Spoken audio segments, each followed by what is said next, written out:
My ex-husband choked on his champagne when I handed him the business card with my name and CEO beneath it. "You bought Horizon Tech? That's impossible," he stammered, as his trophy wife's smile froze in place. "Not bought," I corrected him. "Founded. The company that just acquired your firm? That's mine. By the way, I love your new house. My guest house is about that size." His face when I invited them both to my housewarming and they saw my $2.5 million estate was absolutely priceless. Before we jump back in, tell us where you're tuning in from, and if this story touches you, make sure you're subscribed because tomorrow, I've saved something extra special for you. That moment of perfect justice still brings a smile to my face whenever I remember it. The shocked expression on Derek's face as he stood in my marble foyer, taking in the soaring ceilings and custom chandeliers that dwarfed the home he'd been so proud to show off on social media. But I'm getting ahead of myself. To understand the sweetness of that victory, you need to know how it all began. 3 years earlier, I was Olivia Mercer, a woman who believed she was living her best life. I'd put my own career ambitions on hold to support my husband's rise through the corporate ranks at Pinnacle Investments. "We're a team," Derek would say, his arm wrapped around my waist at company functions. "Your support at home is what makes my success possible." And I believed him, foolishly thinking our 15 years of marriage meant something. Our story had begun in college, me with dreams of launching my own tech company, him with plans to conquer Wall Street. We'd met in an economics class where my analytical abilities consistently earned higher grades than his, something he'd found both intimidating and attractive. "Your brain is sexy," he'd told me on our third date. We'd be unstoppable together. The irony of those words wouldn't become clear until much later. Our modest apartment gradually gave way to a comfortable suburban home as Derek climbed the corporate ladder. His salary grew, and so did his demands on my time. Entertaining clients, organizing charity events that boosted his professional image, maintaining the perfect home that served as a backdrop for his success story. My own dreams of entrepreneurship faded into vague someday plans. When the time is right, I'd tell myself, allowing another year to slip away as I played the role of corporate wife. I kept my skills sharp by freelancing occasionally, designing software solutions that others took credit for while I remained invisible behind the scenes. Derek would pat my hand dismissively when I shared my latest project. "That's nice, honey. Did you confirm the reservations for dinner with the Hendersons? The VP will be there." The first warning signs appeared at Pinnacle's holiday gala. I'd spent weeks preparing, selecting the perfect dress, memorizing the names and interests of everyone Derek needed to impress. I was applying lipstick in the ladies' room when I overheard 2 women at the sink. "Did you see her? Rachel Winters? The new wealth management director?" Gorgeous, single, and definitely has her eyes on Derek Mercer. Poor Olivia has no idea. She's still picking out curtains while her husband's moving on. I stepped out of the stall, forcing a pleasant smile as their conversation abruptly halted. Looking back, I should have confronted Derek that night. Instead, I convinced myself they were just spreading malicious gossip. Derek wouldn't throw away 15 years of marriage. He wouldn't betray me after everything I'd sacrificed. 3 months later, on a rainy Tuesday that should have been completely unremarkable, I found the receipt. It was nestled between credit card statements in the mail, a jewelry store purchase for a diamond bracelet I'd never received. The date coincided with our anniversary, yet Derek had claimed work emergencies had prevented any celebration. When confronted, he'd promised to make it up to me later. That later never came, and now I knew why. The bracelet existed, just not for me. I wish I could say I immediately packed my bags, but denial is a powerful force. Instead, I convinced myself there must be an explanation. Perhaps it was a surprise he hadn't given me yet. Maybe it was for his mother's upcoming birthday. I tucked the receipt into my desk drawer and pretended I'd never seen it. Looking back, I was constructing elaborate fantasies to avoid facing the simple truth. My marriage was ending, not with dramatic fights or confessions, but with quiet betrayal and gradual abandonment. The real wake-up call came 2 weeks later. Derek returned home at midnight, reeking of expensive perfume that wasn't mine.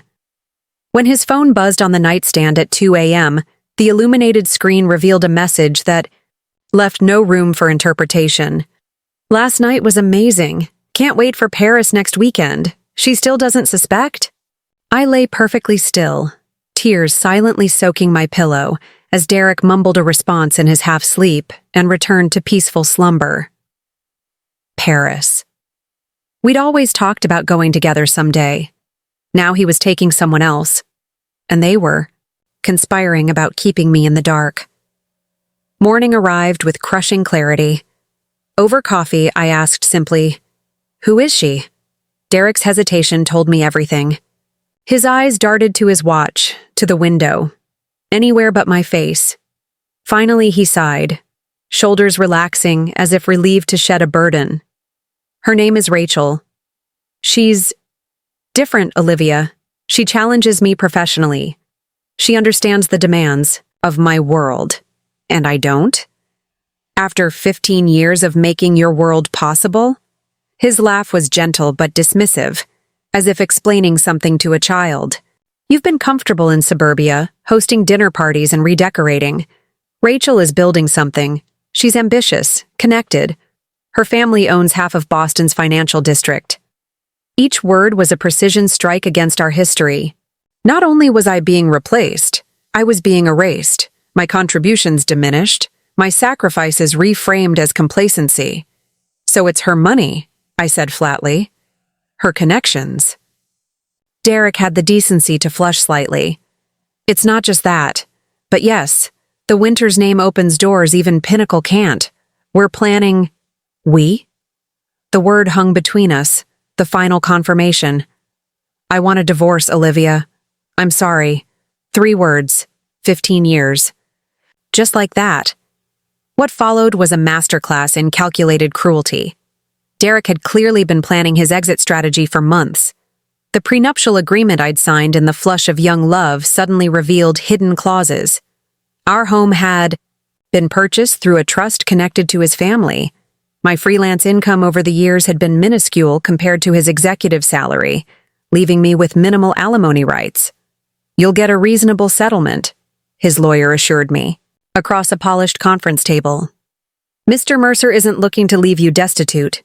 "Just homeless," I replied, my voice steadier than I felt. The lawyer had the grace to look uncomfortable. "The market is strong. You'll find a suitable apartment." What neither of them counted on was my mother's voice echoing in my head. "Always have something they don't know about, Olivia. Men leave, but wisdom stays." Following her advice, I'd quietly invested the small inheritance she'd left me. Nothing that would impress Derek's wealthy new girlfriend, but enough to secure a modest rental while I figured out my next steps. The divorce proceedings moved with brutal efficiency. Derek was motivated to start his new life, and I was too shell-shocked to fight over assets I no longer wanted. They were just things, tainted by betrayal. Let him have the furniture we'd chosen together. Let him keep the vacation photos documenting a shared history he'd discarded. I wanted freedom more than objects. 6 weeks after that fateful morning conversation, I stood in an empty apartment across town, surrounded by boxes containing what remained of my married life. The bare walls echoed with my footsteps as I wandered, from room to room, trying to imagine the new life I would build here. The settlement money sat in my account, enough to maintain a middle-class existence for perhaps 2 years if I was frugal. After that, I'd need substantial income. At 42, with a resume full of gaps and volunteer work, my prospects felt limited. That night, curled on a mattress on the floor, I allowed myself one final evening of grief. I cried for the years I'd invested, for the children we'd never had, for the dreams I'd deferred until they withered. I cried until my body ached and my eyes burned, purging 15 years of Derek Mercer from my system. Preparing and narrating this story took us a lot of time, so if you are enjoying it, subscribe to our channel. It means a lot to us. Now back to the story. In the morning, I rose before dawn, made coffee in a chipped mug, and opened my laptop. If Rachel Winters could build something impressive enough to steal my husband, then I could damn well build something that would make them both irrelevant to my future. For the first time in years, I pulled up the business plan I'd drafted in graduate school, a platform connecting freelance tech experts with companies needing specialized solutions. The concept had evolved in my mind during all those years of quiet background work, solving problems while others took credit. Now, it would become my salvation. I called the one person who had always believed in my potential. Alexandra Chen had been my roommate in college, the one who'd stayed in tech while I'd stepped back. Now a venture capital executive, she'd repeatedly offered to look at my ideas over the years, only to be told, maybe next year, as Derek's career consistently took priority. Livy? Her voice was cautious when she answered. We hadn't spoken properly. In over a year. Another casualty of my marriage's slow collapse. I'm ready, I said simply. If your offer to review my business plan still stands. About damn time, she replied, and I could hear her smile through the phone. Send it over. But fair warning, I'm going to tear it apart before we build it back better. True to her word, Alexandra's feedback was brutally honest. The core concept remained sound, but my market analysis was outdated, my revenue projections too conservative, my growth strategy too cautious. We spent 12 hours in her home office, deconstructing and rebuilding every aspect of the business model. By midnight, fueled by takeout and determination, we had something that made even Alexandra's cynical investment brain take notice. This could work, Livy, she said, leaning back in her chair. But you'll need seed money beyond what you have, and you'll need a technical co-founder to complement your business vision. I stared at the spreadsheets and mock-ups covering her desk. I can code. I've kept my skills current. Alexandra shook her head. You need someone who lives and breathes bleeding-edge development, someone who can build while you lead. She tapped her pen against her lips thoughtfully. Remember Michael Patel from CompSci? He just sold his security startup and mentioned he's looking for his next thing. Michael. Another ghost from my past. We'd dated briefly before I met Derek, remaining friends until my husband's subtle disdain for the tech crowd had created distance. I hadn't spoken to him in nearly a decade. He always said you were the most strategic thinker he knew, Alexandra continued. Want me to reach out? That night marked the first truly forward-looking decision I'd made in years. Within a week, Michael and I were outlining the technical architecture for what would become Horizon Tech. Alexandra had secured meetings with 3 potential investors from her firm, and I had traded grief for purpose, moving through my days with a clarity that had been absent for too long. The contrast between my personal and professional lives couldn't have been more stark. My apartment remained Spartan, with minimal furniture and bare necessities. I poured every spare dollar into business development, working 18-hour days from my kitchen table.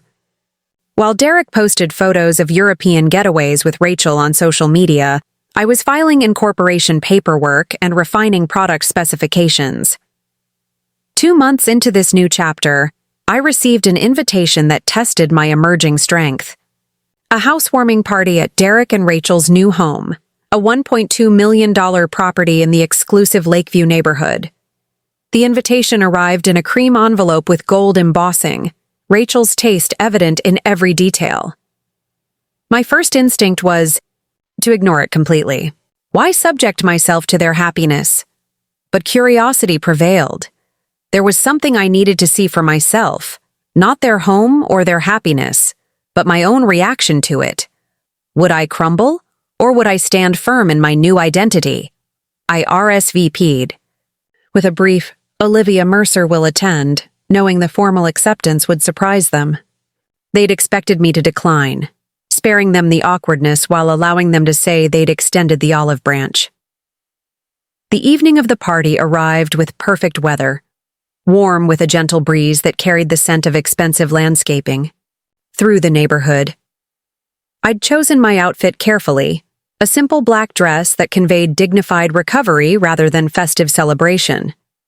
As I navigated the curved driveway lined with luxury vehicles, I felt a strange calm. This was merely reconnaissance, gathering intelligence on the life I'd been deemed unworthy to share. Rachel answered the door herself, momentarily flustered at finding me on her doorstep. Up close, she was even more striking than I'd imagined. Tall, impeccably styled, with the confident posture of someone who'd never questioned her place in the world. "Olivia, you came. How brave of you." Her smile was practiced, her eyes assessing my appearance with barely concealed relief at finding nothing to envy. "Congratulations on your beautiful home," I replied smoothly, handing her a small gift, bag containing an artisanal olive oil from the farmer's market. Nothing extravagant. I was saving my resources for more important investments. The house was exactly what I'd expected, professionally decorated, impeccably styled, and utterly impersonal. It resembled a luxury hotel more than a home, with no evidence of actual living taking place within its perfect rooms. Derek was holding court in the great room, surrounded by colleagues from Pinnacle. His double take when he spotted me gave me more satisfaction than I cared to admit. "Olivia," he exclaimed, disengaging from his audience to approach me. "I didn't think you'd come." "I wanted to wish you both well," I said, my voice steady. "Beautiful place." "Thank you." Pride swelled in his voice. "We're doing some renovations to the East Wing.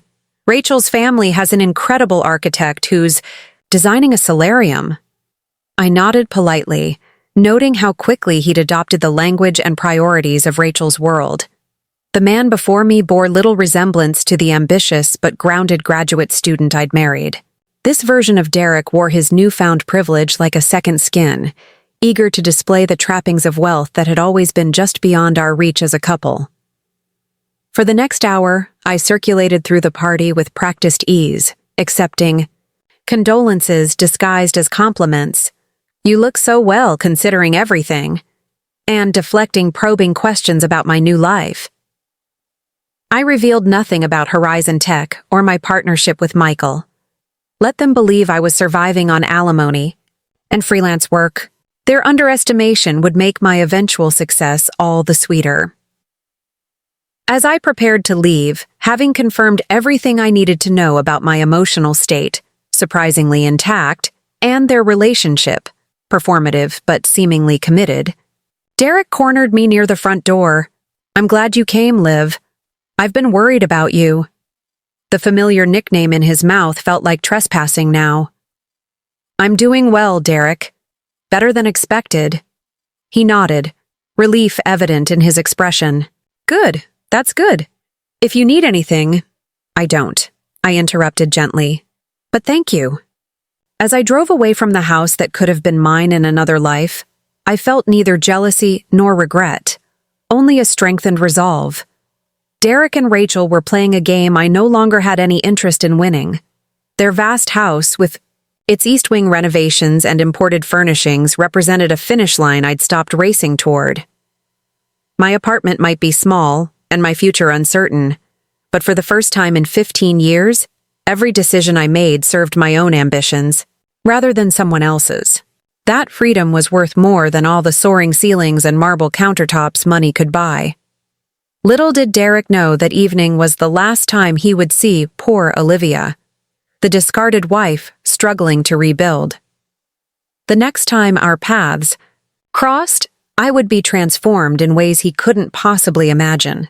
And that transformation began in earnest the very next morning, when Michael called with unexpected news that would accelerate everything we'd been planning. "Pinnacle is looking to acquire a tech solution for their wealth management division," he said without preamble.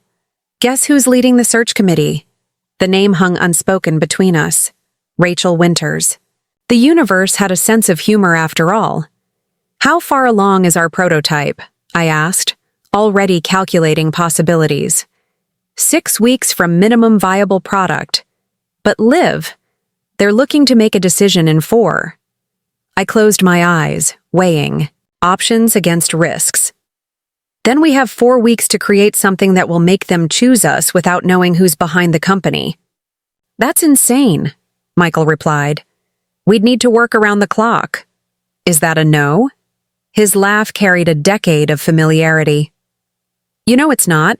I'm just saying we'll need help." That afternoon, I liquidated my remaining savings and took a calculated risk that would either launch Horizon Tech or bury it before it truly began. We hired 3 brilliant but undervalued developers who had been laid off in a recent tech downsizing. We converted my apartment into a makeshift office with workstations covering every available surface and whiteboards lining the walls. For 28 relentless days, we existed in a bubble of code, strategy, and takeout containers. I caught naps on my couch while algorithms compiled. Michael crashed on my floor when exhaustion overtook him. Our small team worked with the focused intensity that comes from having nothing to lose and everything to prove. On day 29, we submitted our bid to Pinnacle's search committee under the newly established Horizon Tech name, with me listed only as O. Carter, my mother's maiden name, in the ownership documents. The platform wasn't perfect, but it was innovative in ways that perfectly addressed the specific needs Pinnacle had outlined in their RFP. Details I understood intimately from years of listening to Derek's work challenges over dinner. Then we waited, running on caffeine and nervous energy as the decision deadline approached. The call came 3 days after Derek and Rachel's housewarming party. I was hunched over my laptop at 2 a.m., debugging code while Michael slept on my couch, when Alexandra's name flashed on my phone. "We've got interest," she said without preamble, her voice unusually animated for that hour. "Serious interest. Chen Ventures is prepared to offer seed funding. $3 million, based on the prototype and your business plan." The room seemed to tilt slightly as I processed her words. $3 million? Already? But we haven't even finished the MVP. "This isn't about the current product," Alexandra replied. "It's about the vision and the team. Specifically, it's about you, Livy. Thomas Chen remembers you from those pitch competitions in grad school. He's been following your freelance work for years, even the projects where you weren't credited. He says you've been undervalued for too long." Tears pricked at my eyes, not of sadness this time, but of validation. Someone had seen me, truly seen my capabilities, even when I'd been relegated to the background of my own life. "There's more," Alexandra continued. "The funding comes with conditions. They want exclusivity on future rounds, board representation, and—" She paused dramatically. "They want you to take the Horizon platform in a specific direction." My guard immediately. "Rose, what direction?" "Financial services tech, specifically targeting wealth management solutions for firms exactly like Pinnacle Investments." A laugh escaped me. Half disbelief, half vindication. "You told them about Derek." "I didn't have to. Boston's financial world is incestuous.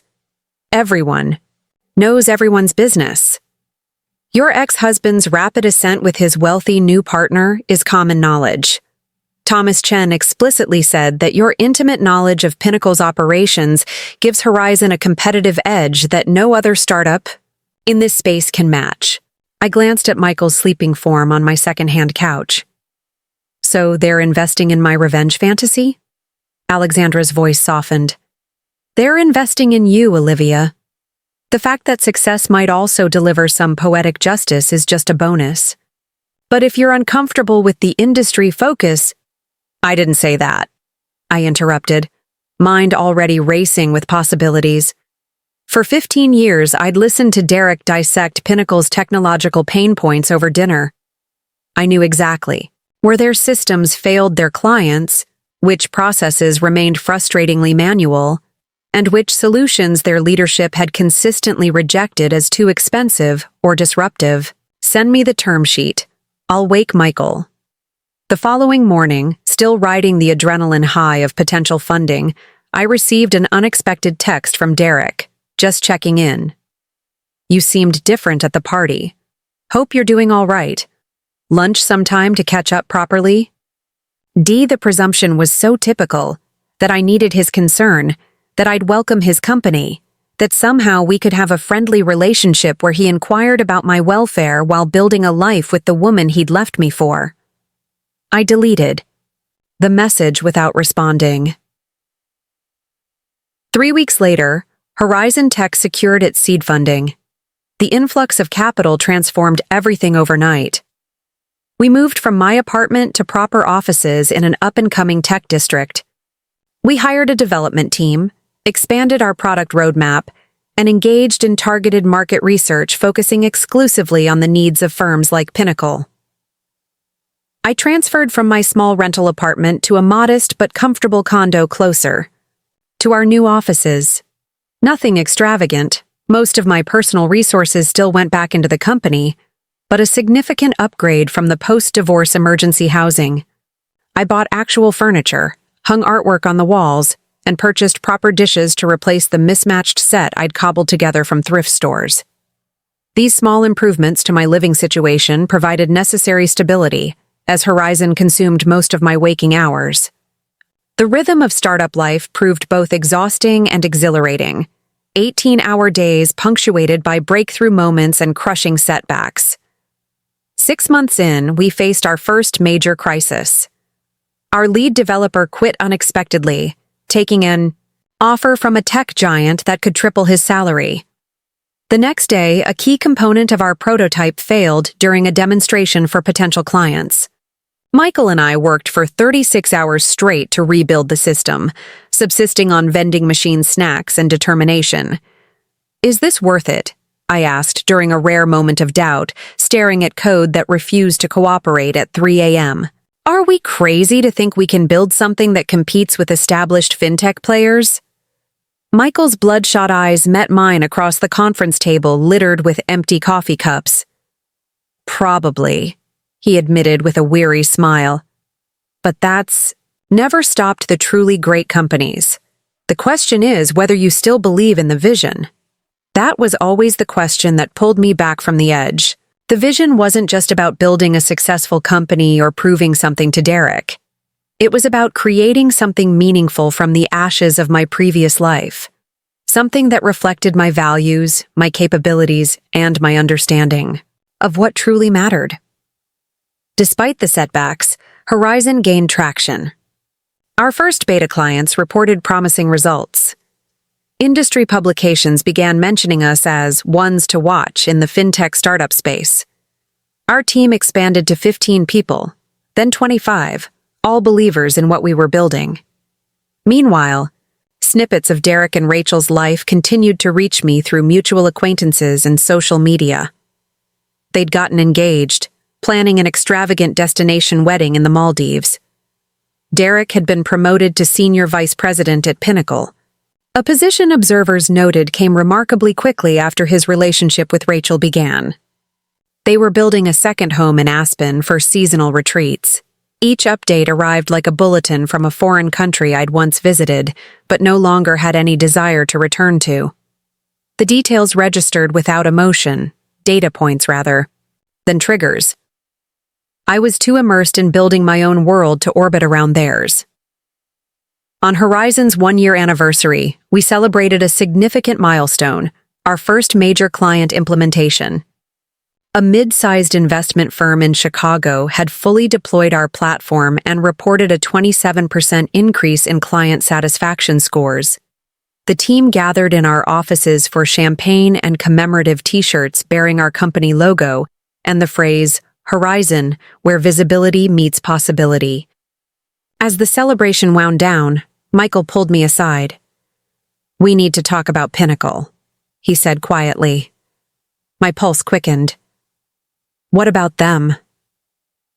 "They've put out an RFP for exactly what we do. They're finally replacing their legacy wealth management systems, the ones Derek always complained about. The timing lines up perfectly with our next release." I set my champagne flute down carefully. Are you suggesting we bid on it? I'm suggesting we'd be idiots not to. This is what we've been building toward, Liv. You know their pain points better than anyone. We could tailor a solution that blows away the competition. That night, alone in my condo, I wrestled with competing instincts. Pursuing Pinnacle as a client made perfect business sense. They were exactly the type of firm our platform was designed for. Their name on our client roster would open countless doors in the industry, but the personal complications were undeniable. Derek was now SVP there. Rachel's family had significant influence with the board. Our history would inevitably color any business relationship, potentially creating complications for our young company. I called Alexandra, who listened to my concerns before cutting to the heart of the matter. Are you avoiding Pinnacle because it's not a good business move, or because you're afraid of facing Derek again? The question hung between us, demanding honesty I wasn't sure I possessed. Maybe both, I finally admitted. What if we fail? What if he uses his position to reject us, and I have to face that rejection all over again? Alexandra's response was characteristically blunt. Then you'll know he still has power over you. Is that what you want to believe about yourself? The answer, of course, was no. I'd spent 15 months rebuilding my life precisely to escape that power dynamic. Avoiding Pinnacle because of Derek would mean allowing him to constrain my business decisions just as he'd once constrained my personal ones. The next morning, I gathered our leadership team. We're bidding on the Pinnacle contract, I announced, and we're going to win it. For the next month, we operated like a military unit preparing for a crucial mission. I tapped into every memory of Derek's complaints about Pinnacle's systems, every casual comment about what would make clients' lives easier, every observation about what their competitors were doing better. We crafted a proposal that spoke directly to Pinnacle's unique challenges and opportunities, positioning Horizon not just as a vendor, but as a strategic partner in their digital transformation. The RFP response was submitted under Horizon Tech's corporate identity, with no indication of my personal connection to Pinnacle or its SVP. Michael would lead the initial presentations, with me joining only for the final stages if we made it that far. It wasn't about hiding. It was about ensuring our solution would be evaluated on its merits rather than complicated by personal history. 2 weeks later, we received the notification we'd made the shortlist. Pinnacle had narrowed the field, from 12 vendors to 3, with Horizon among the finalists. The next step would be an in-person presentation to their selection committee. Do you want me to handle this alone? Michael asked as we prepared our presentation materials. You could stay in the background until we're further along. I shook my head. No more hiding. Our solution is the best one for their needs. If they can't see past personal history to recognize that, they don't deserve what we've built. The presentation was scheduled for a Tuesday morning at Pinnacle's headquarters. I hadn't set foot in the building since attending a holiday party there with Derek 3 years earlier. As our car approached the gleaming tower, memories flickered at the edges of my consciousness. Arriving for corporate events on Derek's arm, waiting in the lobby while he ran upstairs. Just for a minute, standing by his side at company functions, playing the role of supportive spouse. Michael squeezed my hand gently as we rode the elevator to the executive floor. Remember, you're not here as Derek Mercer's ex-wife. You're here as Olivia Carter, CEO of Horizon Tech. That's a whole different power position. We were escorted to a large conference room where the selection committee awaited us. 8 people sat around the polished table reviewing materials. My eyes immediately found Derek at the far end, his head still bent over the proposal document, unaware of our arrival. Beside him sat Rachel, now sporting a massive engagement ring that caught the light with every movement of her hand. The committee chair, a silver-haired woman I recognized as Eleanor Grant, the company's CTO, stood to greet us. Welcome, Horizon Tech. We've been quite impressed with your proposal. I'm Eleanor Grant, and I'll be leading today's discussion. As introductions continued around the table, Derek finally looked up. The color drained from his face so quickly I momentarily feared he might faint. Rachel's reaction was more controlled, but equally telling. Her perfectly sculpted eyebrows arched almost to her hairline before her features arranged themselves into a mask of professional neutrality. "And I'm Olivia Carter," I said when my turn came, voice steady and clear. "Founder and CEO of Horizon Tech. We're delighted to have this opportunity to show you how our platform can transform Pinnacle's wealth management operations." Derek's mouth opened slightly, then closed without producing sound. Rachel leaned toward him, whispering something that caused him to straighten in his chair. I noticed with detached interest that he'd aged in the past year and a half. New lines around his eyes, a slight softening beneath his jawline, a faint but noticeable recession of his hairline. Throughout our hour-long presentation, I maintained unwavering professionalism. No references to past connections, no inside knowledge that couldn't be attributed to thorough market research, no emotion beyond enthusiasm for our product's capabilities. Michael handled the technical deep dive while I focused on strategic, alignment and implementation methodology. The question period that followed was rigorous but fair, with most committee members engaging thoughtfully with our proposal. Derek remained uncharacteristically silent, while Rachel asked several pointed questions about our company's stability and longevity as a partner. Thinly veiled attempts to highlight our youth and relative lack of track record. Horizon may be newer to the market, I acknowledged, meeting her gaze directly. But our team brings over 7 decades of combined experience in financial technology. We're backed by Chen Ventures with substantial capital reserves, and our client retention rate is currently 100%, something the legacy providers on your shortlist can't claim. As the presentation concluded, Eleanor Grant walked us to the elevator. "That was impressive, Ms. Carter, particularly your insights into our client relationship workflows. That's a pain point other vendors haven't fully grasped." Understanding. The human element of wealth management has always been my focus, I replied, pointedly not explaining where that understanding had originated. In the elevator, Michael let out a low whistle. "Well, that was intense. I thought Derek might spontaneously combust when you walked in." I surprised myself by laughing. "Did you see Rachel's face when I countered her stability question? Pure Ice Queen, but I caught the panic underneath." The big question is whether personal history will outweigh business sense in their decision. I leaned against the elevator wall, suddenly exhausted. We've done our part. The solution speaks for itself. If they choose an inferior product because Derek can't handle seeing me across a conference table, that's Pinnacle's loss. We expected the selection process to take weeks. Instead, Eleanor Grant called 3 days later.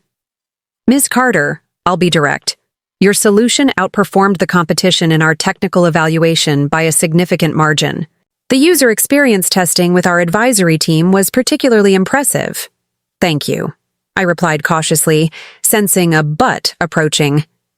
"However," she continued, confirming my suspicion, "we've encountered some internal resistance to moving forward with Horizon. May I ask the nature of the resistance?" Eleanor paused briefly. "Let's just say certain executives have raised concerns about potential conflicts of interest given past associations. So Derek was blocking us, using his position to punish me professionally as he had personally. The familiar anger rose, but alongside it came something unexpected. Relief. At least now I knew exactly where we stood. "I understand," I said calmly, "though I'm surprised a company of Pinnacle's stature would prioritize personal politics over client outcomes." Another pause, longer this time. "I didn't say the decision had been made, Ms. Carter. In fact, that's why I'm calling. The selection committee would like to invite you, specifically you, not your CTO, to a final closed-door meeting tomorrow morning. Just you and the committee principals." The invitation was unusual enough to raise both hope and suspicion. "May I ask what this meeting will cover?" Addressing the elephant in the room, frankly. This is an opportunity to convince the committee that past relationships won't compromise a potential partnership. I agreed to the meeting, then immediately called Alexandra. They know about Derek and me. He's trying to use it to block our bid. Of course he is, she replied matter-of-factly. He can't have his ex-wife becoming his vendor. Too much potential for embarrassment. Eleanor Grant has called me in for a special meeting. Just me, no Michael. Alexandra whistled softly. That's interesting. Grant has a reputation for cutting through politics. She's probably giving you a chance to neutralize Derek's objections. How do I do that? I can't erase our history. No, but you can reframe it. This isn't about convincing everyone you and Derek have no past. It's about convincing them your past won't affect Horizon's ability to deliver exceptional service. That night, I prepared more thoroughly than for any presentation in my life. I reviewed every aspect of our proposal, anticipated every possible objection, and practiced responses that acknowledged history without allowing it to dictate future business relationships. I selected my outfit with strategic precision, a charcoal gray suit that conveyed authority without aggression, paired with a blue silk blouse that subtly echoed Pinnacle's corporate colors. My jewelry was minimal but expensive, a signal of success without ostentation. Most importantly, I prepared mentally for facing Derek across a conference table where the power dynamic would be explicitly addressed rather than simmering beneath the surface. This time, I wouldn't be caught off guard by his presence or derailed by unexpected emotions. As my car approached Pinnacle headquarters the next morning, I felt a strange sense of closure approaching. Whatever happened in this meeting, it would mark the end of Derek's ability to influence my life trajectory. Either Horizon would win the contract despite his objections, or we would build our success elsewhere, free from his shadow entirely.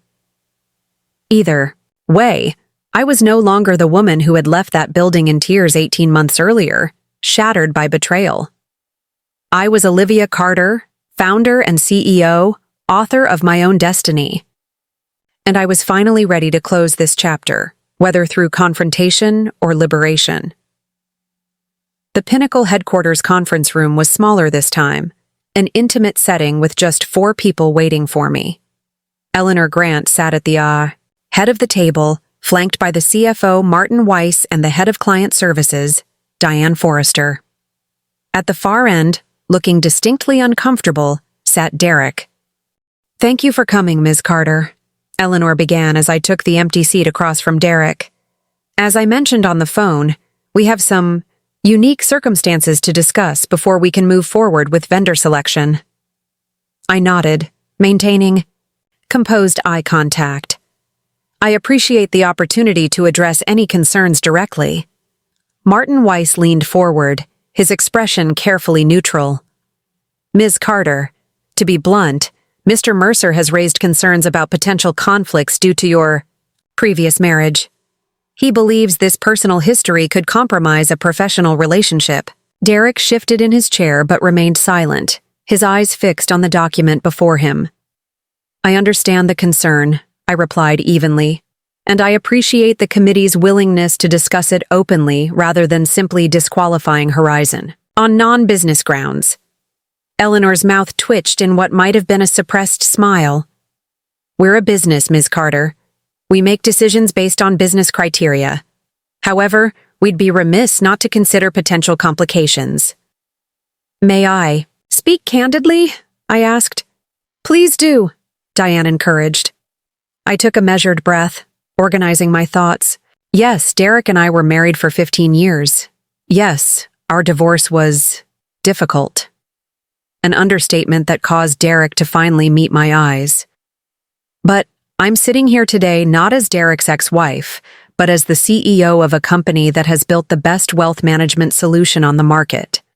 A solution that, according to your own technical evaluation, outperformed all competitors. I turned directly to Derek. The question isn't whether we have a past.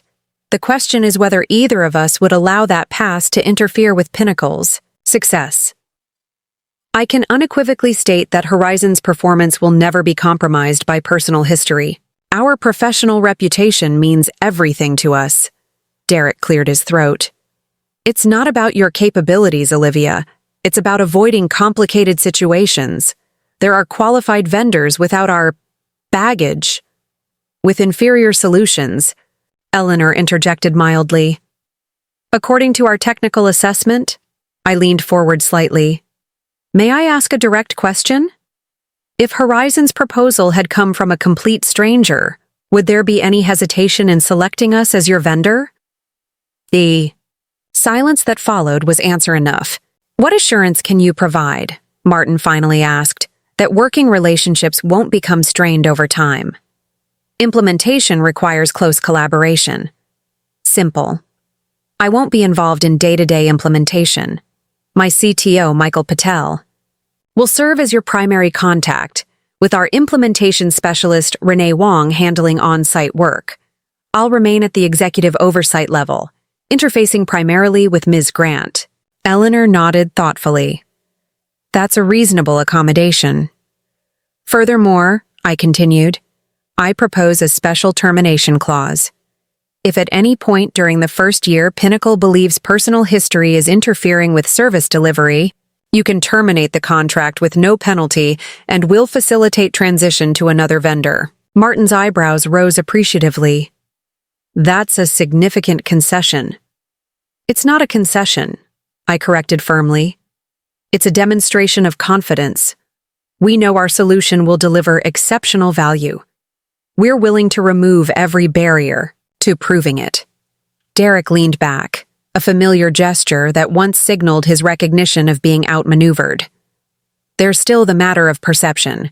How will it look when people realize Pinnacle has hired the CEO's ex-wife as a vendor? I smiled slightly. I think it will look like Pinnacle prioritizes client outcomes over office politics. Hardly a damaging perception. The meeting continued for another 30 minutes, with detailed discussions of implementation timelines and success metrics. Throughout, I maintained calm professionalism, never allowing personal history to color my responses.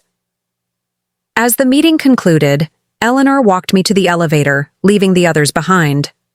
That was handled exceptionally well, she said quietly. Thank you for the opportunity to address the concerns directly. She studied me carefully. You've changed considerably since I last saw you at the company holiday party 2 years ago. Circumstances have a way of clarifying priorities, I replied. Indeed they do. She extended her hand. The committee will make its formal decision by the end of the week, but I think you can anticipate good news. In the elevator descending to the lobby, I allowed myself 10 seconds of pure elation, jumping slightly, fists clenched in silent victory, before composing myself for the public. Not just for potentially winning the contract, but for facing Derek as an equal, for refusing to be diminished by his presence, for transforming the narrative from abandoned wife to respected business leader. 3 days later, the official notification arrived. Horizon Technologies had been selected as Pinnacle's wealth management platform provider. The 2-year contract was worth $4.7 million, instantly transforming our company's financial projections and market position. That evening, we hosted an impromptu celebration at Horizon's offices. The team that had worked tirelessly on the Pinnacle proposal gathered for champagne and takeout, reveling in validation that our sacrifices had been worthwhile. To David slaying Goliath, Michael toasted, raising his plastic cup. To merit outweighing politics, I countered, clinking my cup against his. As the celebration continued around me, I stepped away to my office and closed the door. The magnitude of what we'd accomplished deserved a moment of private reflection.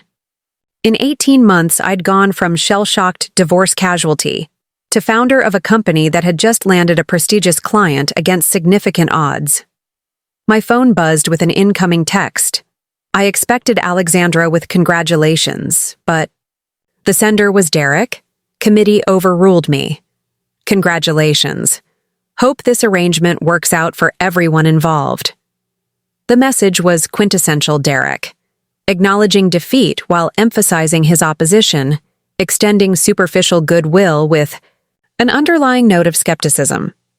18 months ago, I might have agonized over crafting the perfect response. Now, I simply deleted the message and returned to my celebrating team. The Pinnacle contract catalyzed Horizon's growth trajectory. Within weeks, 2 other financial firms approached us, intrigued by rumors that we'd won Pinnacle's business. By the 6-month mark of the Pinnacle implementation, we'd tripled our client roster and doubled our team size. With success came visibility. Industry publications featured Horizon as an emerging fintech player. I was invited to speak at conferences about digital transformation in wealth management.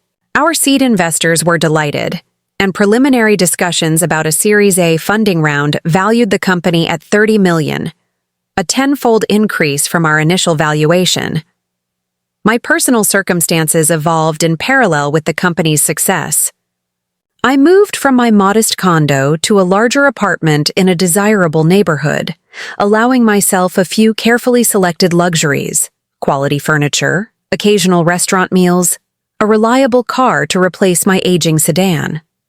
Still, I maintained financial discipline, reinvesting most of my growing resources into the company and saving aggressively.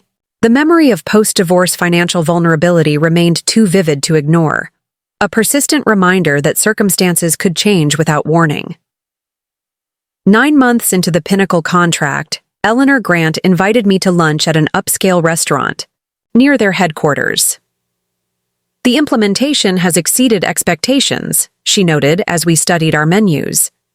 "Client satisfaction scores are up 32% since deployment. The board is pleased." "I'm glad to hear it," I replied. "Michael tells me the integration team has been exceptional to work with." She nodded, then set her menu aside, signaling a shift to more substantial matters. "I didn't invite you to lunch just to offer compliments, Olivia. I have a proposition to discuss." My guard instantly rose. "What kind of proposition?" "Pinnacle is considering an acquisition strategy to accelerate our digital transformation. Rather than building capabilities incrementally through vendor relationships, we're looking at bringing key technologies in-house." The implication was clear.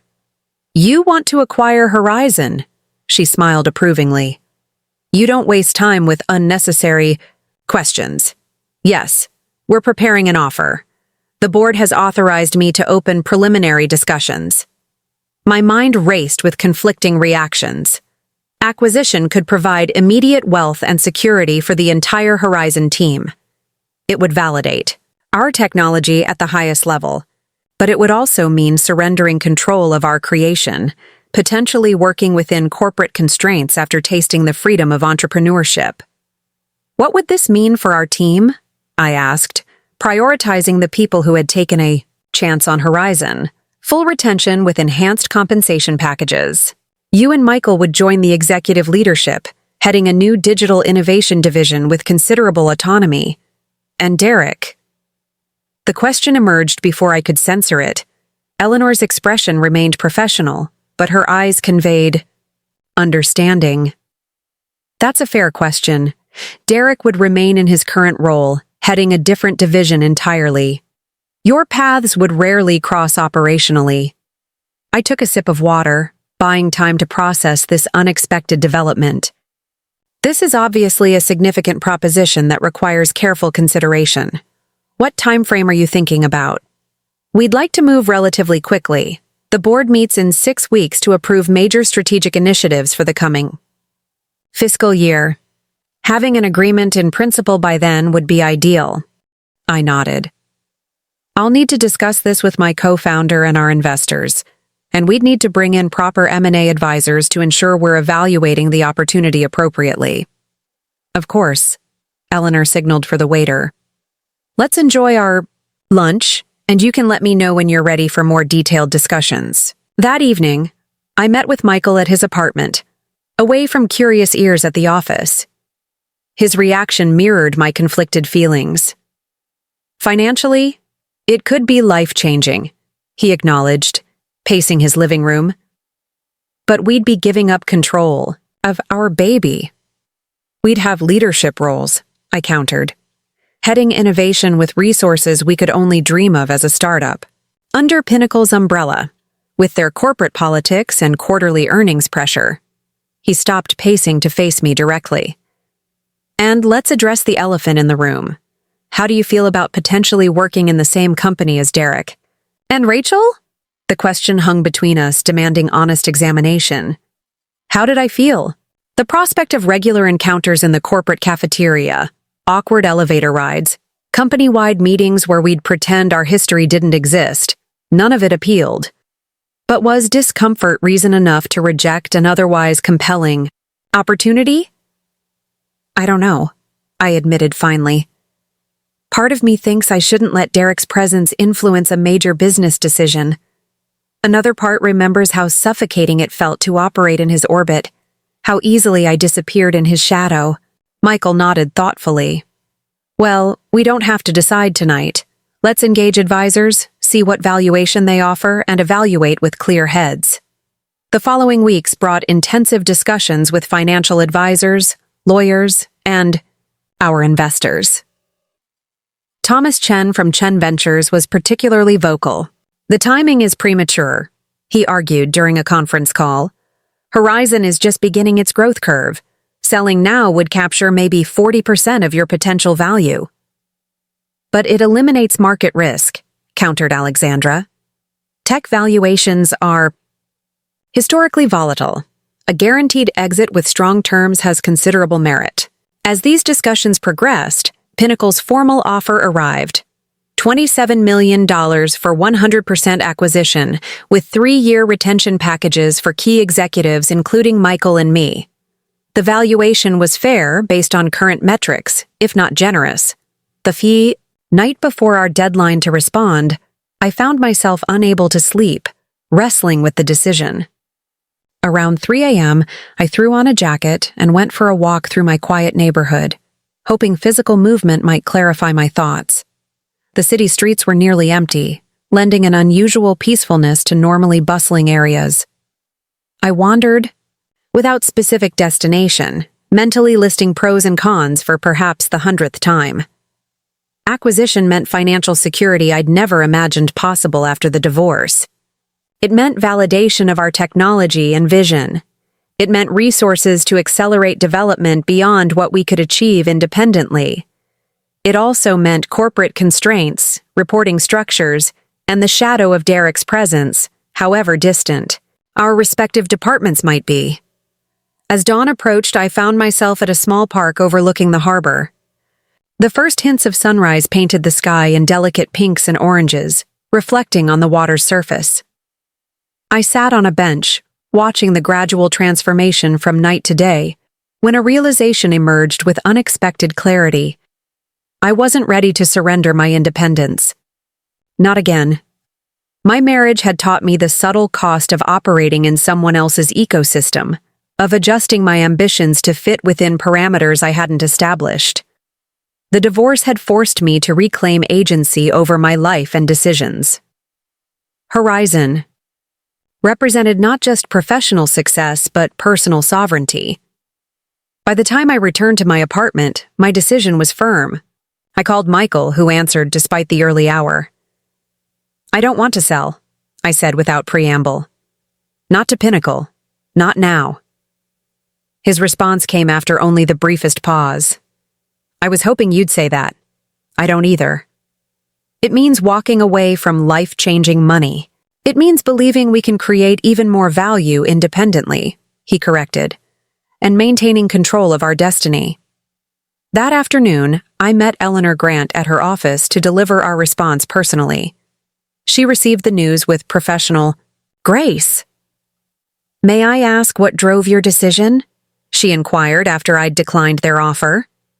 Horizon is just beginning its journey, I explained. We believe we can create greater value for our team, our investors, and ultimately our clients by remaining independent through our next growth phase. She studied me thoughtfully.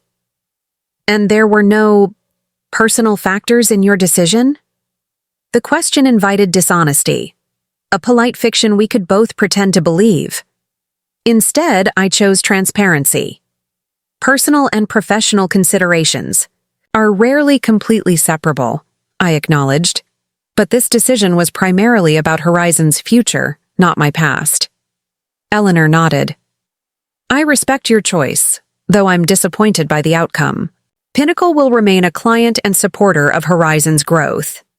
As I left Pinnacle's building, I felt an unfamiliar lightness. For the first time since the divorce, I had made a major life decision without Derek's shadow influencing the outcome, not by conscious rejection of what he represented, but by focusing entirely on what I wanted to build. The following weekend, Alexandra invited me to her vacation home on the coast, a rare opportunity to step away from Horizon's demands for a few days of reflection. I was surprised by your decision, she admitted as we walked along the beach. But I understand it. You're playing a longer game. Is that what I'm doing? I asked, half joking. Sometimes I wonder if I'm just being stubborn. Stubborn would be rejecting the offer because Derek works there. Strategic is recognizing that Horizon has greater potential than what Pinnacle offered. She stooped to collect a perfect sand dollar. But having made this choice, you need to be thinking about the next phase. Series A funding, expanded client acquisition, possible international markets. I recited our growth strategy. Alexandra handed me the sand dollar. I meant personally as well as professionally. You've established your company. You've faced down your ex-husband as a business equal. You've rejected the easy exit to pursue a bigger vision. What does success look like for Olivia Carter beyond Horizon's valuation? The question caught me off guard. I'd been so focused on survival, then revenge, then validation, that I'd given little thought to what might follow. I don't know, I admitted. For so long, it's been about proving something. To Derek, to myself, to everyone who might have pitied the abandoned wife.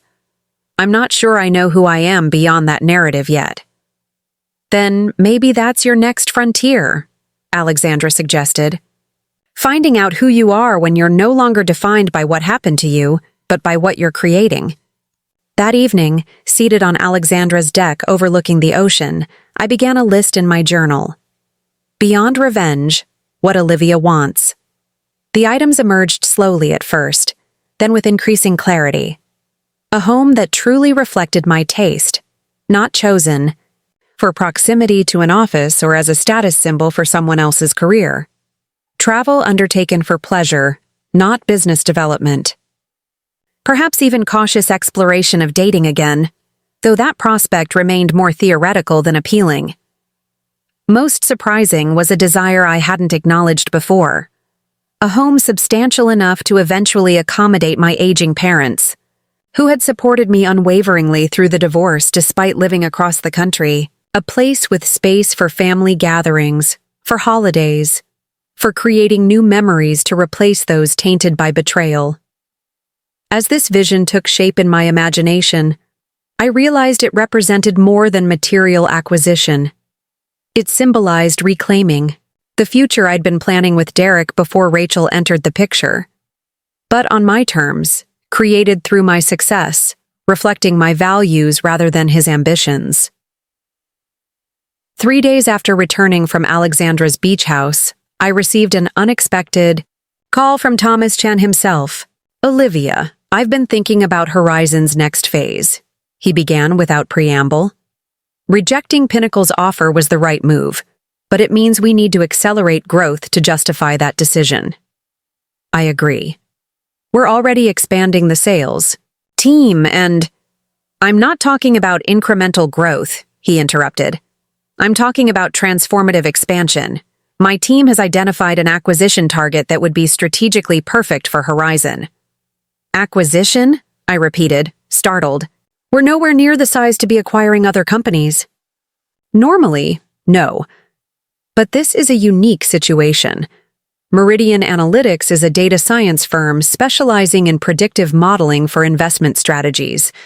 Their technology would integrate perfectly with your platform. creating a comprehensive offering no competitor could match. My mind raced with possibilities. Meridian has to be worth at least twice what we are.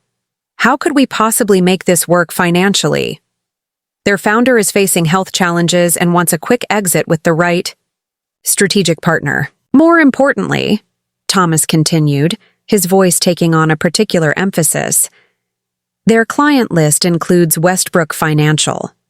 The significance wasn't lost on me.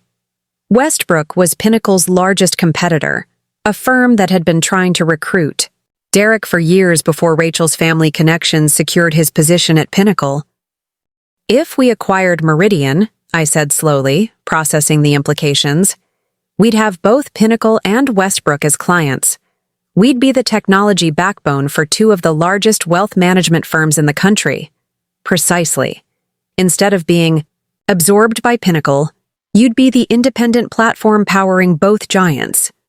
Chen Ventures is prepared to lead a special funding round specifically for this acquisition. The vision was audacious but compelling. Send me the details. We'll need to move quickly if the founder's health is a factor. That night, reviewing Meridian's financials and technical specifications, a new path forward crystallized in my mind. Not just building Horizon as a successful startup, but creating an industry-leading platform that would transform wealth management technology, a company that would make my connection to Derek irrelevant, not just personally, but professionally. The potential acquisition represented something I hadn't fully permitted myself to imagine. A future where success wasn't measured by comparison to what Derek had taken from me, but by what I was building for myself. A future where my story wasn't defined by abandonment, but by creation. As I closed my laptop in the early morning hours, I found myself browsing real estate listings, not for practical reasons, but as tangible visualization of the future taking shape. Homes with space for family gatherings, properties with guest suites for visiting parents, houses that reflected achievement without requiring external validation. A particular listing caught my attention, a newly renovated estate in an exclusive neighborhood, the kind of property I would have once viewed as unattainable. But the financial projections of a combined Horizon Meridian entity told a different story. With the right execution, such a home could be within reach within a year. I bookmarked the listing, not as immediate possibility, but as concrete representation of a goal. A reminder that revenge might have provided initial motivation, but creation would be my lasting legacy. The Meridian Analytics acquisition moved with unexpected speed. Within 6 weeks of Thomas Chen's initial call, we had signed a letter of intent. Their founder, Dr. James Wilson, was battling an aggressive form of lymphoma and prioritized a quick, clean exit to focus on treatment without worrying about his company's future. Your vision for integrating our predictive analytics with Horizon's platform makes perfect sense, he told me during our first meeting, his once robust frame diminished by illness, but his mind still razor-sharp. Most potential acquirers would dismantle what we've built for parts. You understand its true value. The due diligence process revealed an organization with brilliant technology but operational challenges that explained their willingness to sell at a relatively modest valuation. Their burn rate was unsustainable.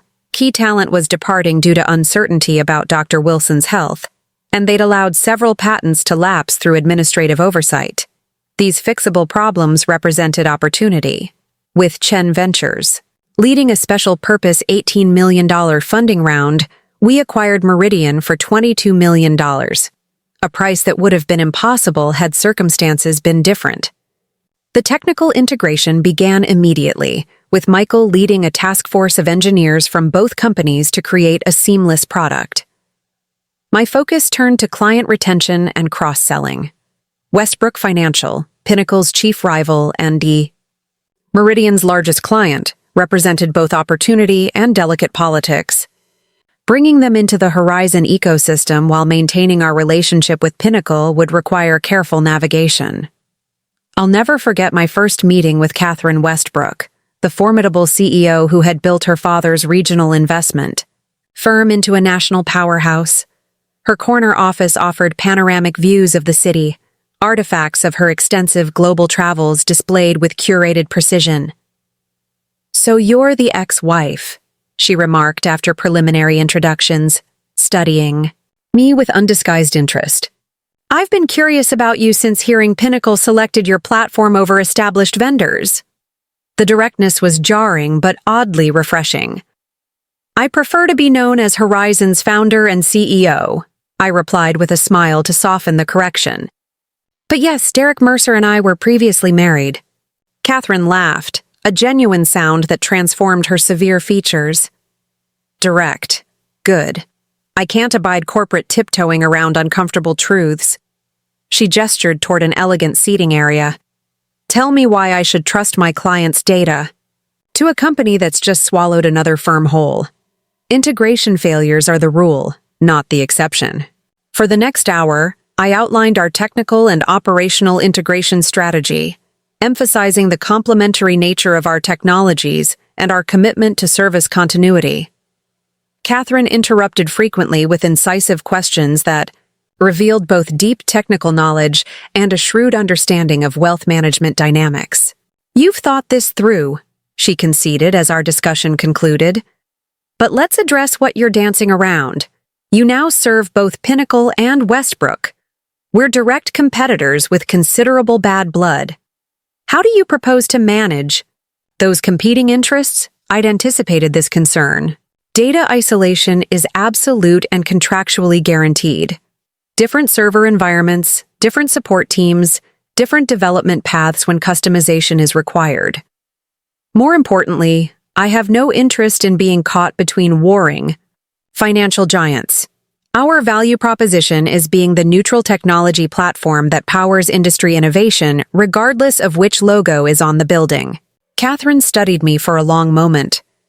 "Derek tried to recruit me to Pinnacle for years, before he partnered with the Winters girl.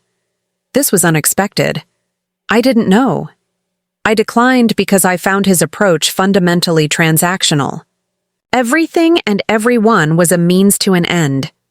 Her gaze remained evaluative. "You don't strike me as transactional, Olivia Carter. Ambitious? Yes. Strategic, certainly.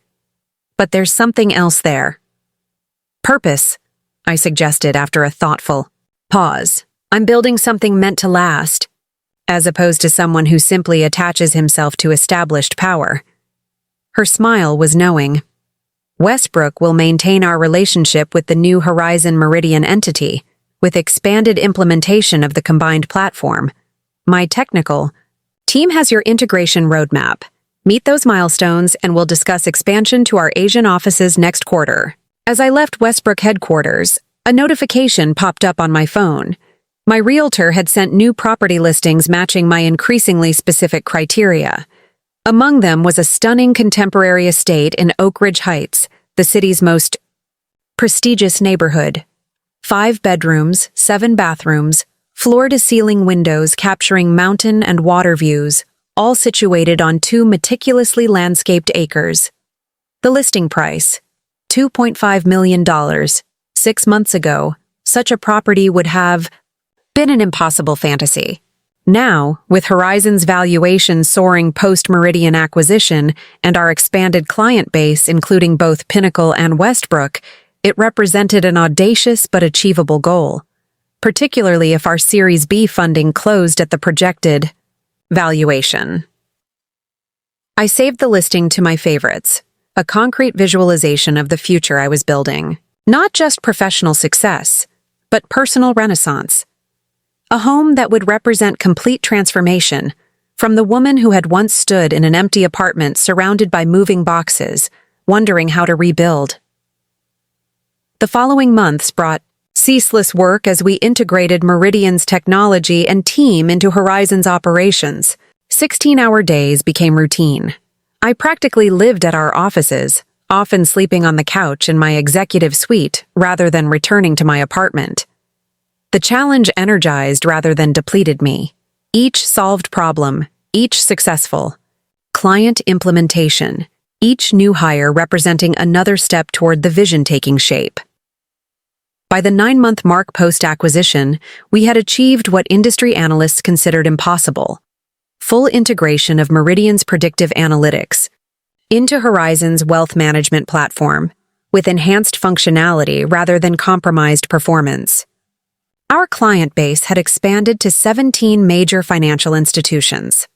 Our team had grown to 140 people across 3 offices. More personally meaningful was the shift in how Horizon was perceived and how I was regarded within the industry. Financial technology publications that had once described us as the promising startup led by Derek Mercer's ex-wife now referenced me as visionary CEO Olivia Carter while mentioning Horizon's meteoric rise. Speaking invitations arrived weekly. Recruitment firms called regularly with executive opportunities I had no interest in pursuing. On the 2nd anniversary of Horizon's founding, a milestone that coincided almost exactly with the finalization of my divorce 3 years earlier, we gathered the entire company for a celebration at an upscale hotel venue.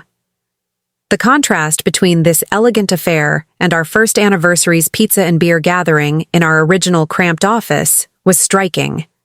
"I have something special to share," I announced after thanking the team for their extraordinary work. This morning, we received confirmation that our Series B funding round has closed, with a final valuation of $110 million. The room erupted, in cheers and applause. For many team members, this represented life-changing increases in their equity value. For the company, it provided resources to accelerate our expansion plans and product roadmap. Additionally, I continued when the excitement subsided, I'm pleased to announce that Michael Patel is being promoted to President and Chief Operating Officer, recognizing his leadership in our technical integration and product development. Michael joined me at the microphone, his steady presence having been my most reliable support through Horizon's growth. "We've accomplished extraordinary things these past 2 years," he addressed the team. "But we're just getting started." As the celebration continued around me, Thomas Chen approached with 2 glasses of champagne. "To creating something meaningful," he toasted quietly, echoing words I'd spoken months earlier. "I've been meaning to thank you," I said, accepting the glass. "For seeing potential in Horizon when it was just an idea born from difficult circumstances."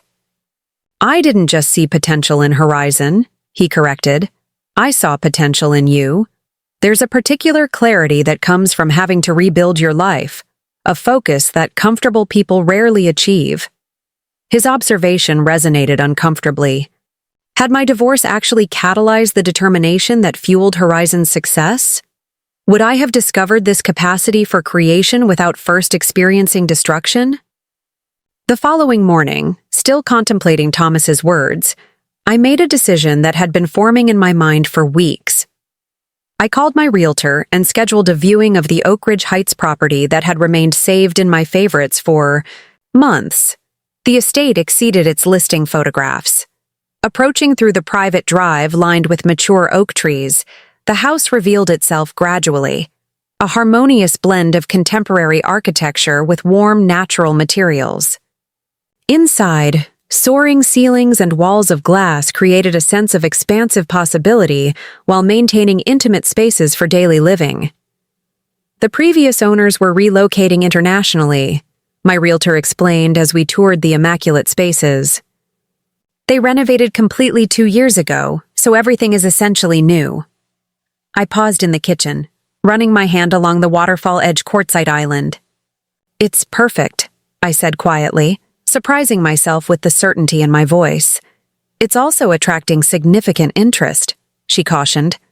"There's already 1 offer on the table and they're expecting more by tomorrow." I nodded, making calculations in my head.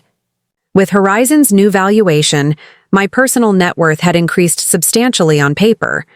The liquidity from the Series B provided practical means to convert some of that theoretical value to tangible assets. "I'd like to make an offer today," I decided.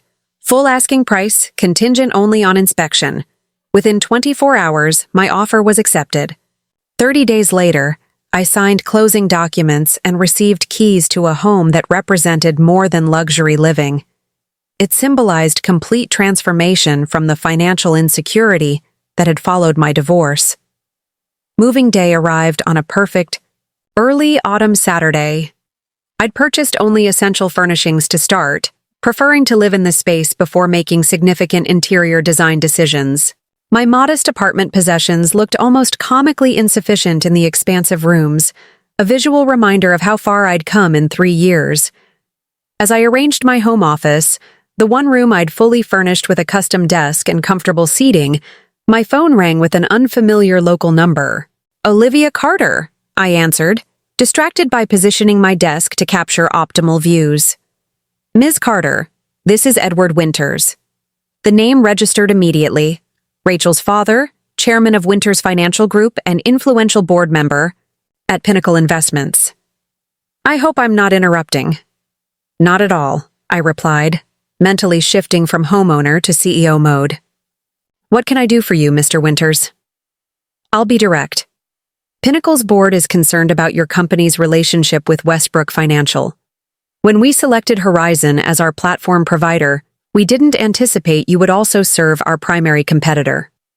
The territorial challenge was predictable, but its timing curious. Mr. Winters, our contract with Pinnacle doesn't include exclusivity provisions. We maintain strict data separation between clients. This is standard practice in financial technology. Perhaps, but the board feels this represents a potential conflict of interest that wasn't fully disclosed during our selection process. With respect, sir, Horizon wasn't serving Westbrook during your selection process. Our acquisition of Meridian Analytics, which brought Westbrook into our client portfolio, happened nearly a year later. All proper disclosures were made at that time. He cleared his throat with mild impatience. Regardless, the situation creates discomfort. I'm calling to explore potential remedies. The subtext was clear. Rachel had likely discovered Westbrook was using our platform and complained to Daddy, who was now flexing his influence. I'm always happy to discuss client concerns, I replied, maintaining professional composure. Perhaps we could schedule a meeting with your technical team to review our security protocols and data isolation measures. I was thinking of something more definitive. The board might consider acquiring Horizon outright, bringing your technology in-house and under our exclusive control. And there it was, the real purpose of his call. Not addressing legitimate concerns, but attempting an acquisition play when they believed we might be vulnerable to pressure. I silently thanked Eleanor Grant for preparing me by floating a similar proposal months earlier. That's certainly a significant proposal, I said carefully. However, I should mention that we declined a similar offer from Pinnacle last year. Our strategy remains focused on independent growth. A pause followed. I wasn't aware of previous discussions, he finally said, surprise evident in his tone. Clearly, Rachel hadn't kept her father informed of all developments. Eleanor Grant led those conversations, I explained. Our position hasn't changed since then. We believe we can better serve all our clients, including Pinnacle, as an independent platform. I see. Another pause. Well, this puts us in a difficult position. The board may need to reconsider our relationship with Horizon when the current contract expires. That would be Pinnacle's prerogative, of course. We value your business and believe our platform delivers exceptional results for your clients. But we understand if corporate politics necessitate a different direction. The implied criticism in my response wasn't lost on him. This isn't about politics, Ms. Carter. It's about strategic alignment. Indeed. And Horizon's strategy is to be the premier independent wealth management platform, serving multiple top-tier institutions while maintaining appropriate data segregation. If that alignment no longer serves Pinnacle's needs, we'll respect your decision when renewal discussions begin next year. After concluding the call, I gazed out at the spectacular view from my new home office, processing the interaction. Edward Winter's call represented both threat and validation, recognition that Horizon had become valuable enough to fight over. My phone buzzed with a text from Michael. Edward Winters just called me directly. Tried to suggest you might be letting personal history cloud business judgment. I shut that down immediately. I smiled at Michael's loyalty, then replied, "Same conversation here? They're testing our resolve on independence. Probably won't be the last attempt." Later that evening, as movers finished positioning furniture and departed, I walked through my new home in peaceful solitude. Each room represented possibility rather than loss, future rather than past. In the Kai primary suite, I stood before floor-to-ceiling windows watching sunset paint the sky in brilliant oranges and pinks. My phone chimed with an email notification, a message from my interior designer with digital renderings of proposed furnishings. For the main living spaces, I scrolled through the images, appreciating how she'd captured my preference for clean lines and warm textures while creating spaces designed for both solitude and entertaining. The final rendering showed the formal dining room set for a dinner party, with place settings for 12 around a stunning live-edge table. The image triggered an unexpected impulse, a desire to share this space, to fill this home with conversation and connection, rather than preserving it as a private sanctuary. Impulsively, I began a list of people I wanted to invite for Horizon's first executive dinner once the house was fully furnished. Michael and Alexandra naturally topped the list, followed by key team members and supportive investors. Then a more audacious thought emerged. What if I also invited Eleanor Grant from Pinnacle and Catherine Westbrook? Not as clients, but as accomplished women in finance who might appreciate connecting outside corporate constraints. The idea of bringing together powerful figures from competing institutions in my home was either brilliantly strategic or foolishly provocative. Either way, it felt right. A statement about my position as independent convener rather than captive vendor. I added both women to my mental guest list, then paused, considering one final, more controversial addition, Rachel Winters. Not out of friendship or reconciliation, but to definitively establish that I had moved beyond personal history to professional caliber she couldn't imagine. To demonstrate through my home, my company, and my connections that being left for a richer woman had ultimately catalyzed my own wealth creation. The pettiness of the impulse made me laugh out loud in the empty room. Perhaps I hadn't evolved quite as much as I'd thought. I deleted Rachel from my mental guest list, recognizing the invitation would diminish rather than enhance the evening's purpose. As night fell and the house grew dark around me, I lit a single candle and settled into a temporary chair in what would become my formal living room. 3 years earlier, I had sat similarly in an empty apartment, shell-shocked by betrayal, uncertain of my future. Tonight I sat in an estate that embodied possibility, created through my own vision and determination.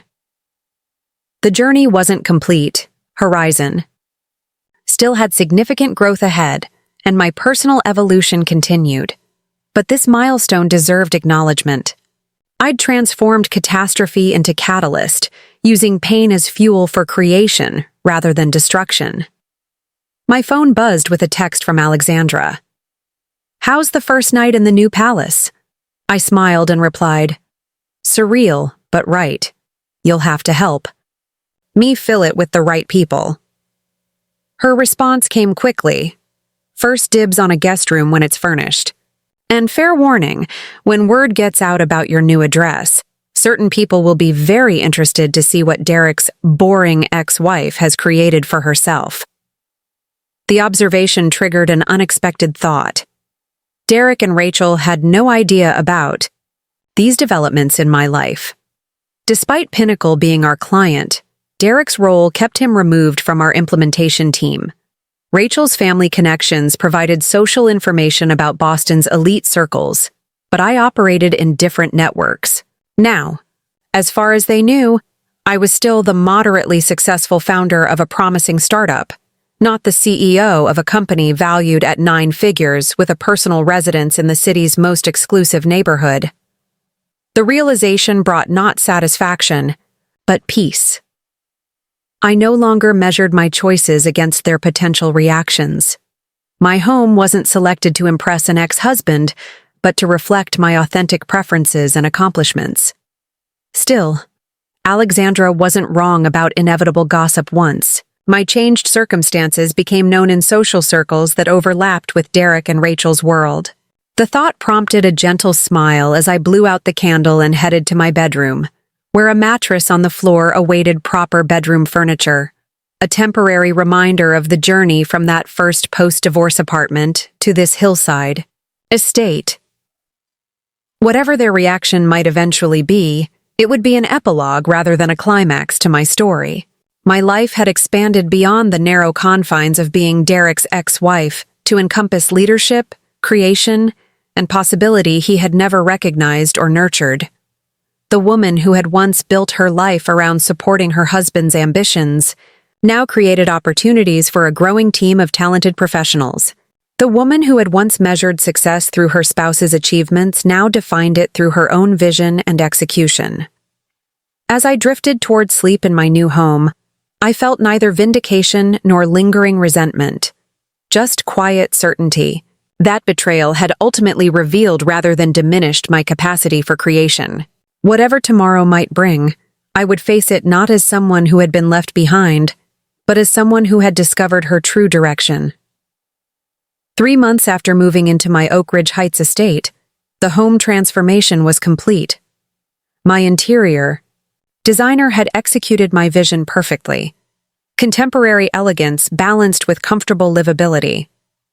Each room reflected thoughtful curation rather than ostentatious display, with museum-quality art pieces I'd begun collecting alongside comfortable furnishings designed for genuine use rather than mere appearance. The executive dinner party I'd conceptualized had evolved into something more significant. A formal housewarming coinciding with Horizon's announcement of international expansion. We'd secured 3 major European financial institutions as clients and established our first overseas office in London. The celebration would serve multiple purposes, showcasing our growth to investors, strengthening relationships with key clients, and yes, definitively establishing my personal and professional renaissance. The guest list had expanded accordingly. Beyond the Horizon executive team and key investors, I'd invited select clients, industry journalists, and strategic partners. Eleanor Grant had accepted immediately. Catherine Westbrook had adjusted her travel schedule to attend. Several prominent venture capitalists beyond our investor group had expressed enthusiasm about the invitation, an opportunity to assess Horizon's momentum in a social setting while examining its CEO's personal trajectory. The question of whether to invite Derek and Rachel had resolved itself unexpectedly. 2 weeks before the event, industry news broke that Derek had been promoted to executive vice president at Pinnacle, a role created specifically to groom him for eventual consideration as CEO. The announcement included confirmation that he and Rachel had quietly married in a private ceremony in Aspen the previous month, with only family and close friends in attendance. Alexandra forwarded me the news with a single question mark as subject line. I replied with equal brevity. Good for them. Invitation stands for Eleanor only. My lack of emotional response wasn't feigned. The announcement registered as distant news about acquaintances rather than a personal milestone. Their marriage represented the natural progression of a relationship that had catalyzed my current life, a data point rather than an emotional trigger. The evening of the housewarming arrived with perfect early summer weather. Professional event staff circulated through the main floor and expansive terrace, where catering stations offered gourmet selections, and a string quartet played unobtrusively near the infinity pool overlooking the city lights below. I greeted guests at the grand entrance, wearing a simple but exquisitely tailored midnight blue evening dress that had cost more than my entire wardrobe from married life. My hair was styled in an elegant updo, minimal jewelry highlighting just a pair of sapphire earrings that matched my dress exactly, refined taste rather than flashy display. "This is magnificent," Eleanor Grant commented as I gave her a brief tour of the main floor. "You've come quite a distance from that first meeting in our conference room." "Life has a way of revealing unexpected paths," I replied, leading her toward the terrace. "I'm particularly grateful for your support during the Pinnacle contract negotiations." It was a pivotal moment for Horizon. She smiled knowingly. "I recognize transformative talent when I see it. Though I will admit, watching you outmaneuver Derek in that meeting was particularly satisfying. Professional considerations were the only factors in play," I maintained diplomatically, though we both recognized the polite fiction. "Of course." She accepted a champagne flute from a passing server. "By the way, I should mention that Derek and Rachel might make an appearance tonight." I paused, caught genuinely off guard. "I didn't invite them." "No, but I did." At my surprised expression, she continued, "As Pinnacle's implementation executive for Horizon's platform, I have authority to bring relevant personnel to vendor events. Derek's new position makes him technically responsible for all strategic partnerships. I hope that's not problematic." The calculated move was both professional courtesy and subtle power play, maintaining appropriate business relationships while creating potentially uncomfortable social dynamics. I appreciated the strategic complexity. "Not at all," I assured her smoothly. "Pinnacle remains an important client. All representatives are welcome." As the evening progressed and my home filled with influential guests, I moved through conversations with practiced ease, discussing Horizon's growth trajectory, our international expansion, and the evolving landscape of financial technology. The professional confidence I'd developed over 3 years of building something from nothing translated to social assurance I'd never possessed as Derek's supportive wife. Catherine Westbrook arrived fashionably late, commanding attention in a striking red pantsuit. "Olivia, this is absolutely stunning," she declared, surveying the soaring entryway with appreciative eyes. "You've created something remarkable here." "Thank you for coming," I replied, genuinely pleased at her presence. "I'm particularly excited to introduce you to Eleanor Grant. I believe you two would find much in common beyond your competing institutions." Catherine's eyebrow rose with interest. "Pinnacle's Eleanor Grant is here? Now that's an intriguing guest list. You're positioning yourself as a neutral territory between warring factions. Very strategic. Sometimes the most valuable position is between established powers rather than aligned with any single one," I acknowledged. "It allows for objective perspective." She laughed with genuine warmth. "I can see why my competitor's ex-husband underestimated you so severely. That was clearly his most costly miscalculation." The conversation shifted to Westbrook's upcoming Asian expansion and Horizon's potential role in supporting their international operations. As we discussed technical requirements and implementation timelines, I noticed a subtle shift in the energy of the gathering, a momentary pause in conversations, a redirection of glances toward the entrance. Derek and Rachel had arrived.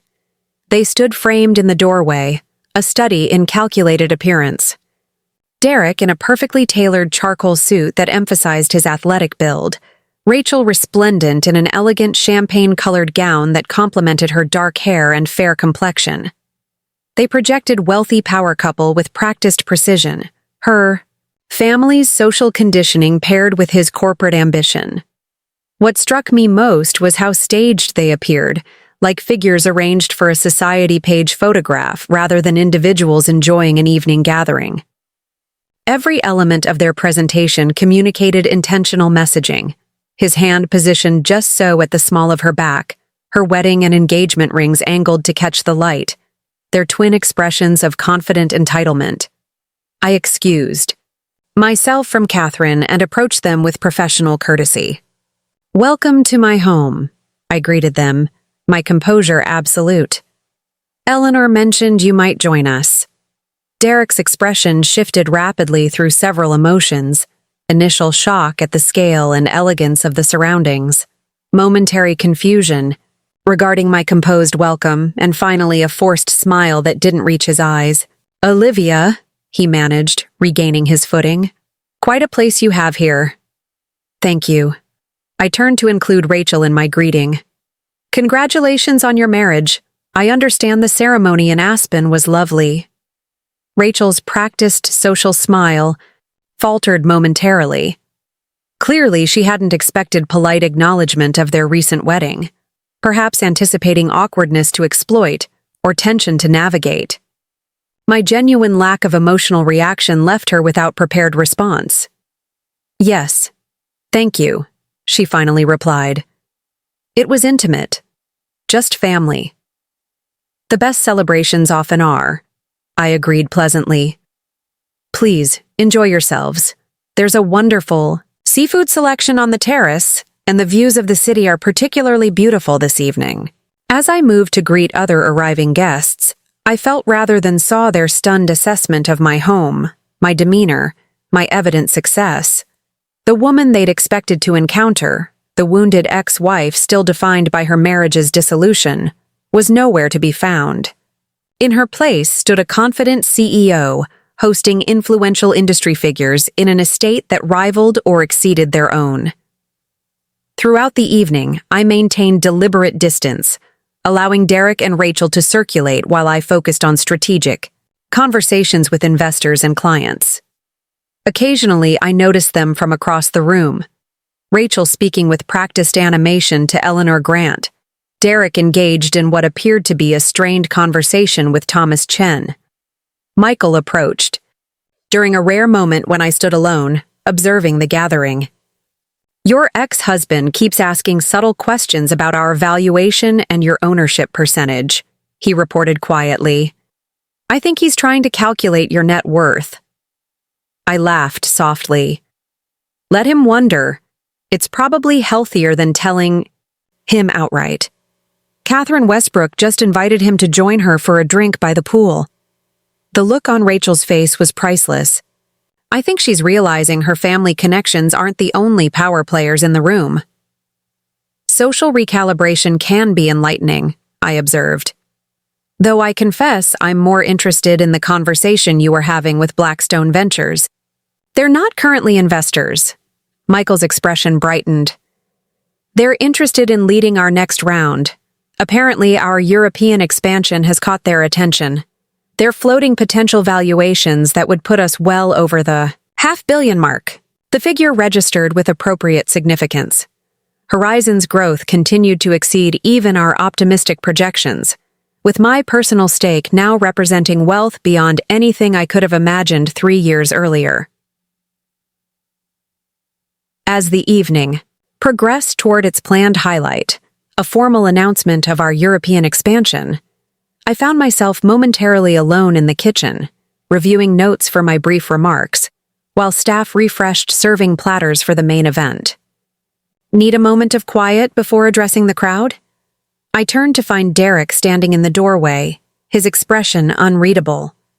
For the first time all evening, we were without audience or buffer. "Just organizing my thoughts," I replied evenly. "Did you need something?" He stepped further into the kitchen, glancing around at the professional-grade appliances and custom cabinetry. "This house is impressive, Olivia, though perhaps a bit excessive for someone living alone." The subtle dig, suggesting the home was compensating for personal emptiness rather than celebrating professional success, was quintessential Derek, diminishing what he couldn't claim credit for. "I find it perfectly sized for my needs," I replied mildly. "The guest wing accommodates my parents comfortably when they visit, and the home office overlooking the garden is wonderfully conducive to creative thinking." He nodded, absorbing this evidence of thoughtful purpose rather than status seeking. "You've done well for yourself. Better than I expected, honestly." I appreciate the acknowledgement, backhanded though it might be. His smile tightened. "That wasn't my intention. I genuinely am impressed by what you've built. Horizon is establishing itself as a serious player in fintech. Your partnership with Westbrook was particularly clever." Thank you. Though I assure you it wasn't motivated by any desire to create awkwardness for Pinnacle. It was simply sound business strategy. Of course. He shifted slightly, his typical confidence wavering. I should probably mention that Rachel's father has been advocating for Pinnacle to develop an in-house alternative to Horizon's platform when our contract expires. The transparent attempt to unsettle me was almost comical in its predictability. That's certainly Pinnacle's prerogative, I replied calmly. Though I imagine Eleanor Grant's technical team has provided realistic assessments of the time and cost involved in replicating our capabilities.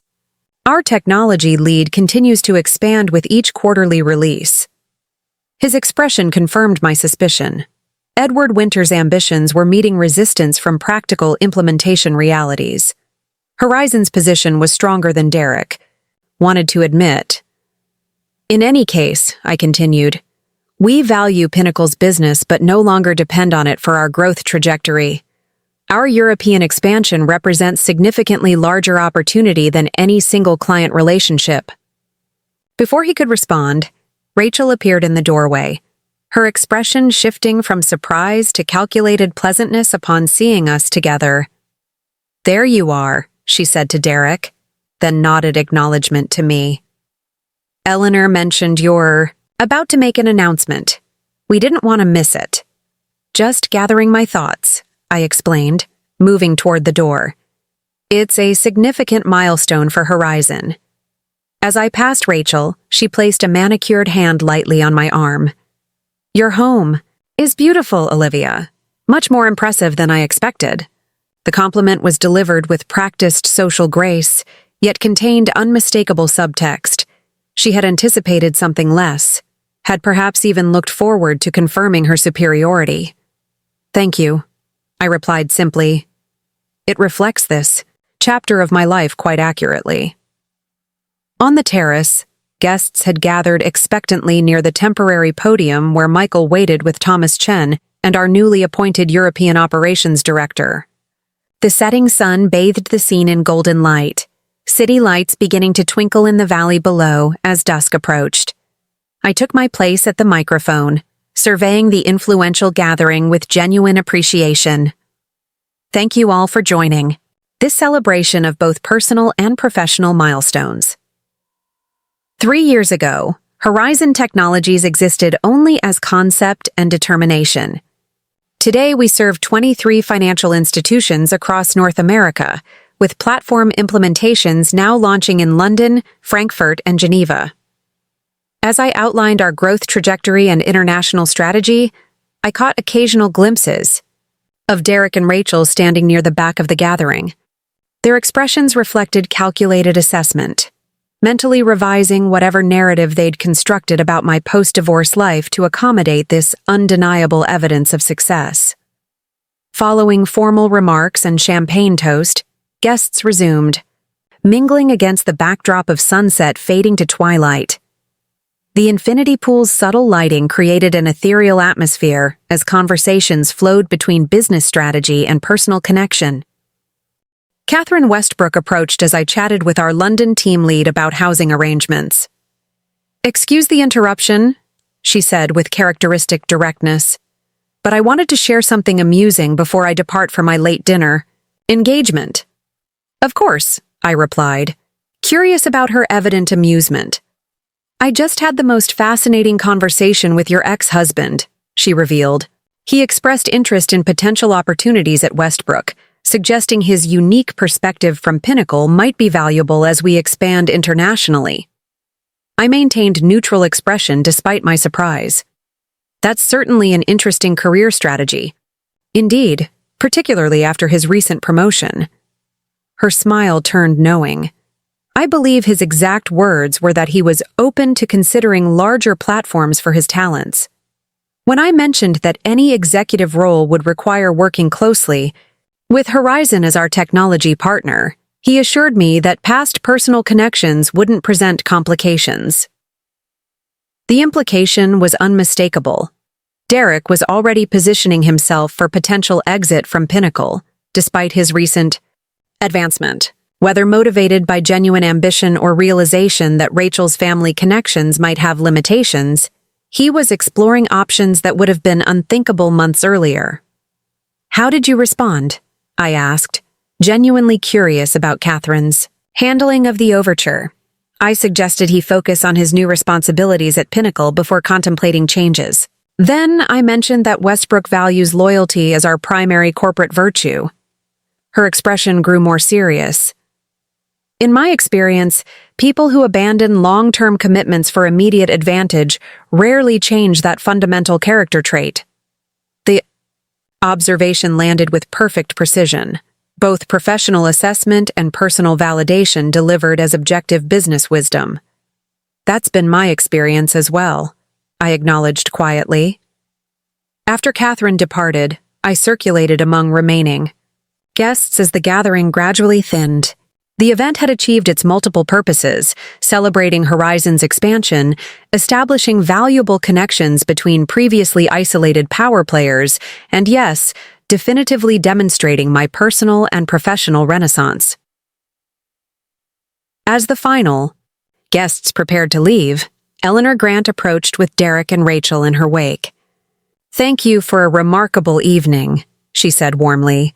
"Your home is as impressive as your company's technology platform, thoughtfully designed and built to last." "I appreciate that," I replied sincerely, particularly coming from someone whose judgment I greatly respect. Derek stepped forward, his social mask firmly in place. "Congratulations again on Horizon's success. The European expansion is ambitious timing. Sometimes the boldest moves yield the greatest returns," I replied, the observation applicable to both business strategy and personal choices. Rachel's smile remained fixed as she added, "We should have you over to our place sometime. It's not quite this extensive, but we've done some interesting renovations to the East Wing." The transparent attempt to re-establish social equivalence, suggesting their home might be smaller but somehow equally noteworthy, might have amused me had it not been so nakedly insecure. "I'd be happy to share my interior designer's contact information," I offered with genuine helpfulness rather than condescension. "She has a remarkable talent for creating spaces that reflect authentic personal vision rather than simply following trends." As they departed down my curved driveway, I stood in the doorway watching taillights disappear into the darkness. The encounter that once would have represented culmination of revenge fantasy now felt more like epilogue. Closure to a chapter already completed rather than climactic vindication. Later that night, as staff completed final cleanup and departed, I wandered through my quiet home with a last glass of champagne. The spaces still hummed with echoes of meaningful conversations and strategic connections formed. More than a showcase of wealth, the evening had established new possibilities for Horizon's future and my own evolving identity. My phone chimed with a text from Alexandra. "Headed home but wanted to say, that was magnificent in every way. Not just the house, though wow, but watching you work that room like you were born to it. Revenge truly is a dish best served in a $2.5 million setting with imported champagne." I smiled at her characteristic blend of support and irreverence, then replied, "Less about revenge than resolution." Though Derek's face when he first walked in was genuinely priceless. Setting my phone aside, I stepped onto the master suite's private balcony overlooking the illuminated garden and pool below. The night air carried the scent of jasmine from carefully planned landscaping, another thoughtful element of a home created entirely on my terms. 3 years earlier, I had stood in an empty apartment wondering how to rebuild after betrayal had dismantled my carefully constructed life. Tonight I stood in an estate that symbolized not just financial success, but fundamental transformation, from supporting player in someone else's narrative to creator of my own. Derek and Rachel's appearance at the gathering had provided unexpected clarity. Their carefully curated image as power couple now seemed performative rather than aspirational, their relationship defined by transaction rather than connection. The woman who had once been positioned as my wealthier, more accomplished replacement now appeared constrained by the very family connections that had facilitated her advantage. My phone chimed again, Michael sending a photo taken earlier in the evening. In it, I stood on the terrace addressing guests, sunset gilding the scene in golden light, my expression confident and animated as I outlined Horizon's future vision. The image captured not just professional success, but authentic presence. A woman fully inhabiting her purpose rather than seeking external validation. The contrast with my former life could not have been more striking. Derek had left me for what he perceived as strategic advantage. A woman with wealth, connections, and family influence that would accelerate his ambitions. In doing so, he had inadvertently catalyzed my own journey from supporting wife to independent creator. His face, when seeing the evidence of that transformation, had indeed been priceless. The moment of recognition that what he had discarded had become more valuable than what he had pursued. But the true significance lay not in his recognition, but in my liberation from needing it. As I prepared for sleep in my elegant master suite, I realized the evening had represented not revenge fulfilled, but transcendence achieved, moving beyond the narrative of abandoned wife to author of my own expansive story. Whatever chapters might follow would unfold on their own terms, unrestricted by past limitations and undefined by former relationships. The woman Derek had left for a richer woman had indeed been replaced, not by Rachel with her family connections and social pedigree, but by the authentic version of myself I might never have discovered without the catalyst of betrayal.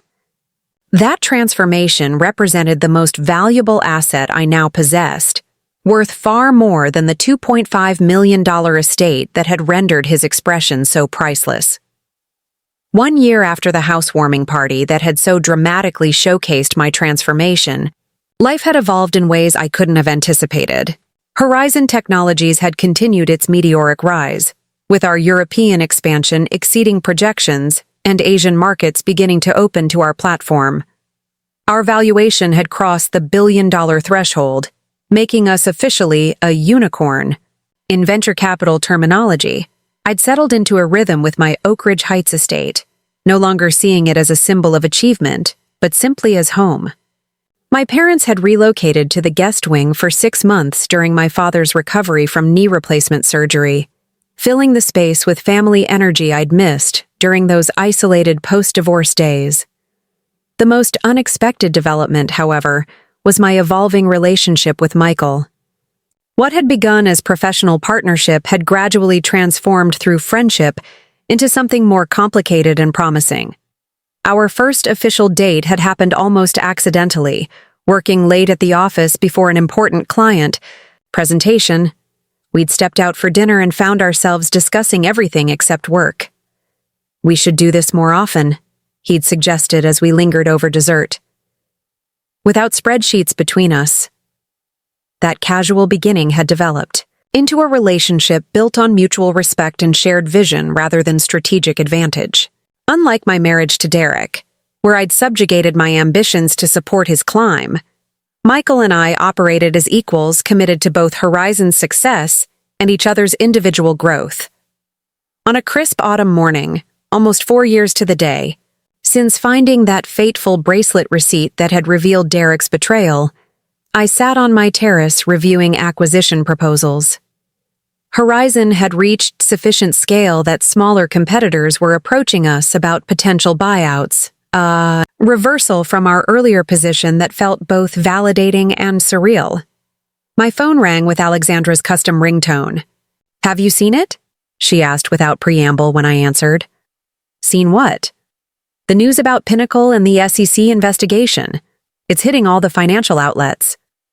I switched my tablet to a business news site, finding the headline immediately. Pinnacle Investments under investigation for financial reporting irregularities. Executive VP Olivia Mercer named in filing. The article detailed allegations of accounting manipulations aimed at artificially inflating performance metrics. Derek, as head of strategic partnerships, was specifically named for creating shell vendor relationships designed to obscure actual expenses.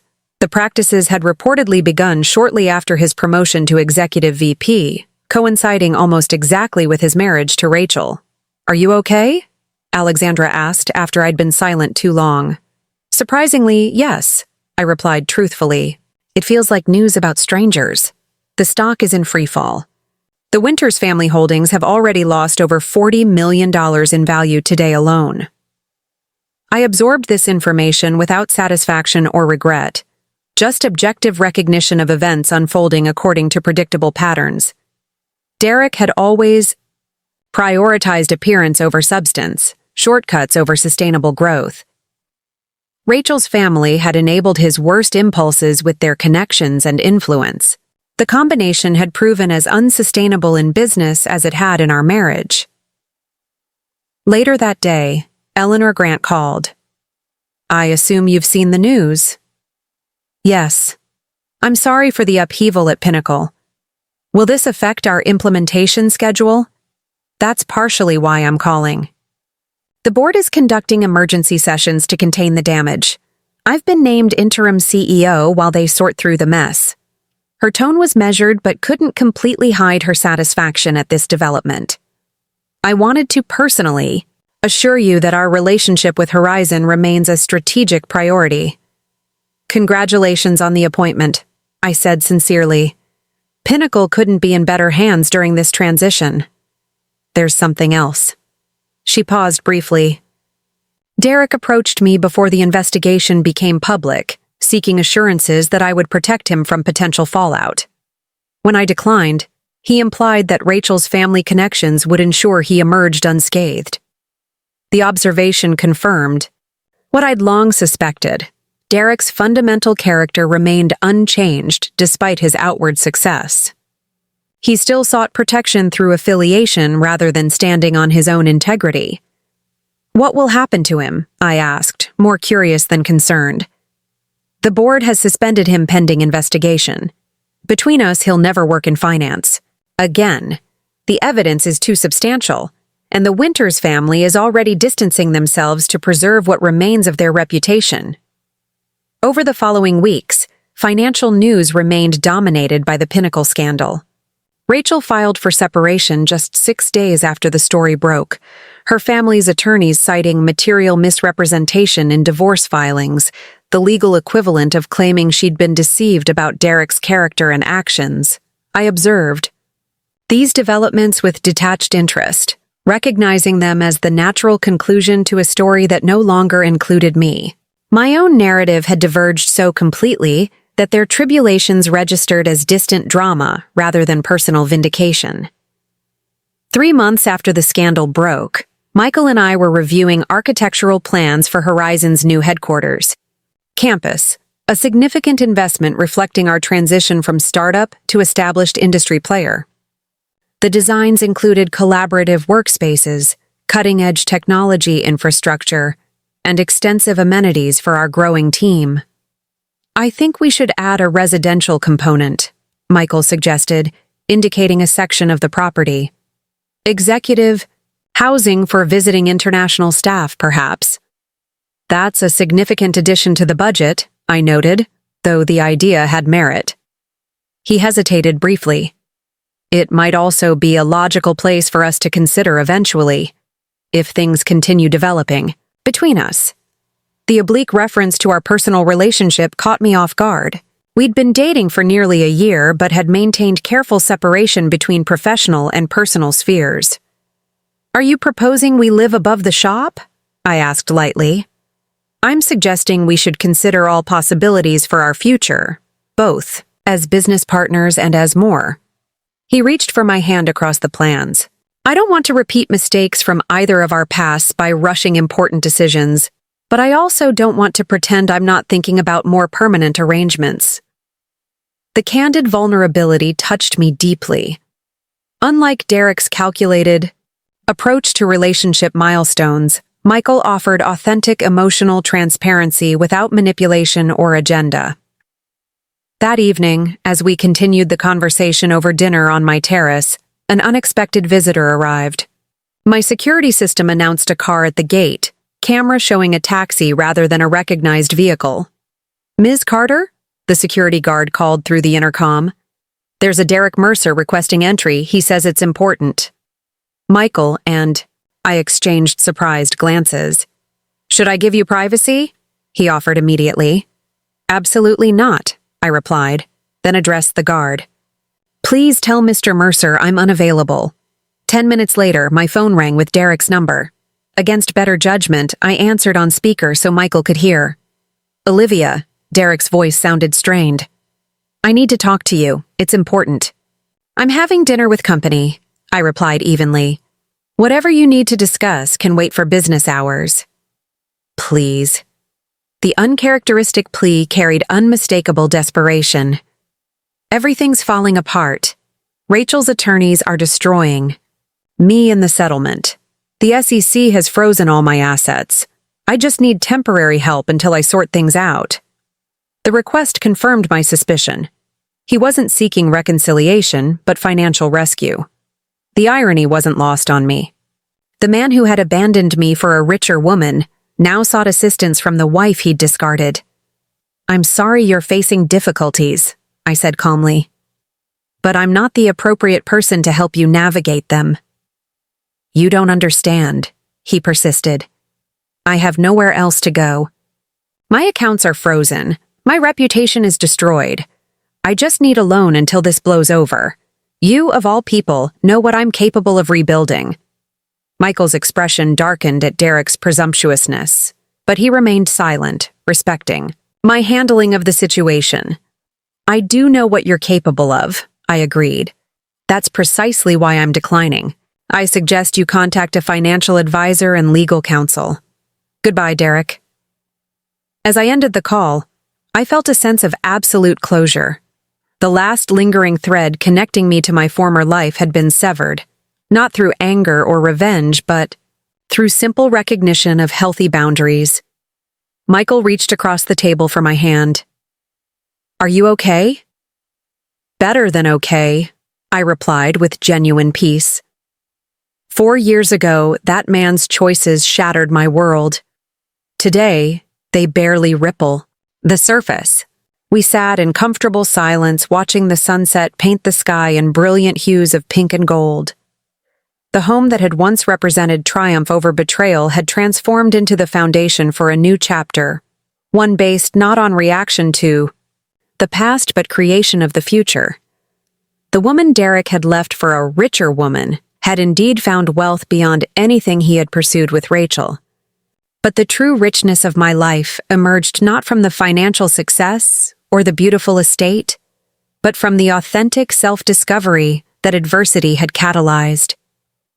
As twilight settled over my garden and Michael's hand remained warm in mine, I recognized the most valuable possession I'd acquired through this journey, not the billion-dollar company or the multi-million-dollar home, but the capacity to build a life aligned with my genuine values rather than someone else's expectations. The face that had once been priceless to see, Derek's shock at my success, now seemed almost irrelevant to the story I was living. His recognition, or lack thereof, no longer defined any aspect of my identity or achievements. The validation I had once craved from his reaction had been replaced by the deeper satisfaction of internal alignment between who I was and what I created.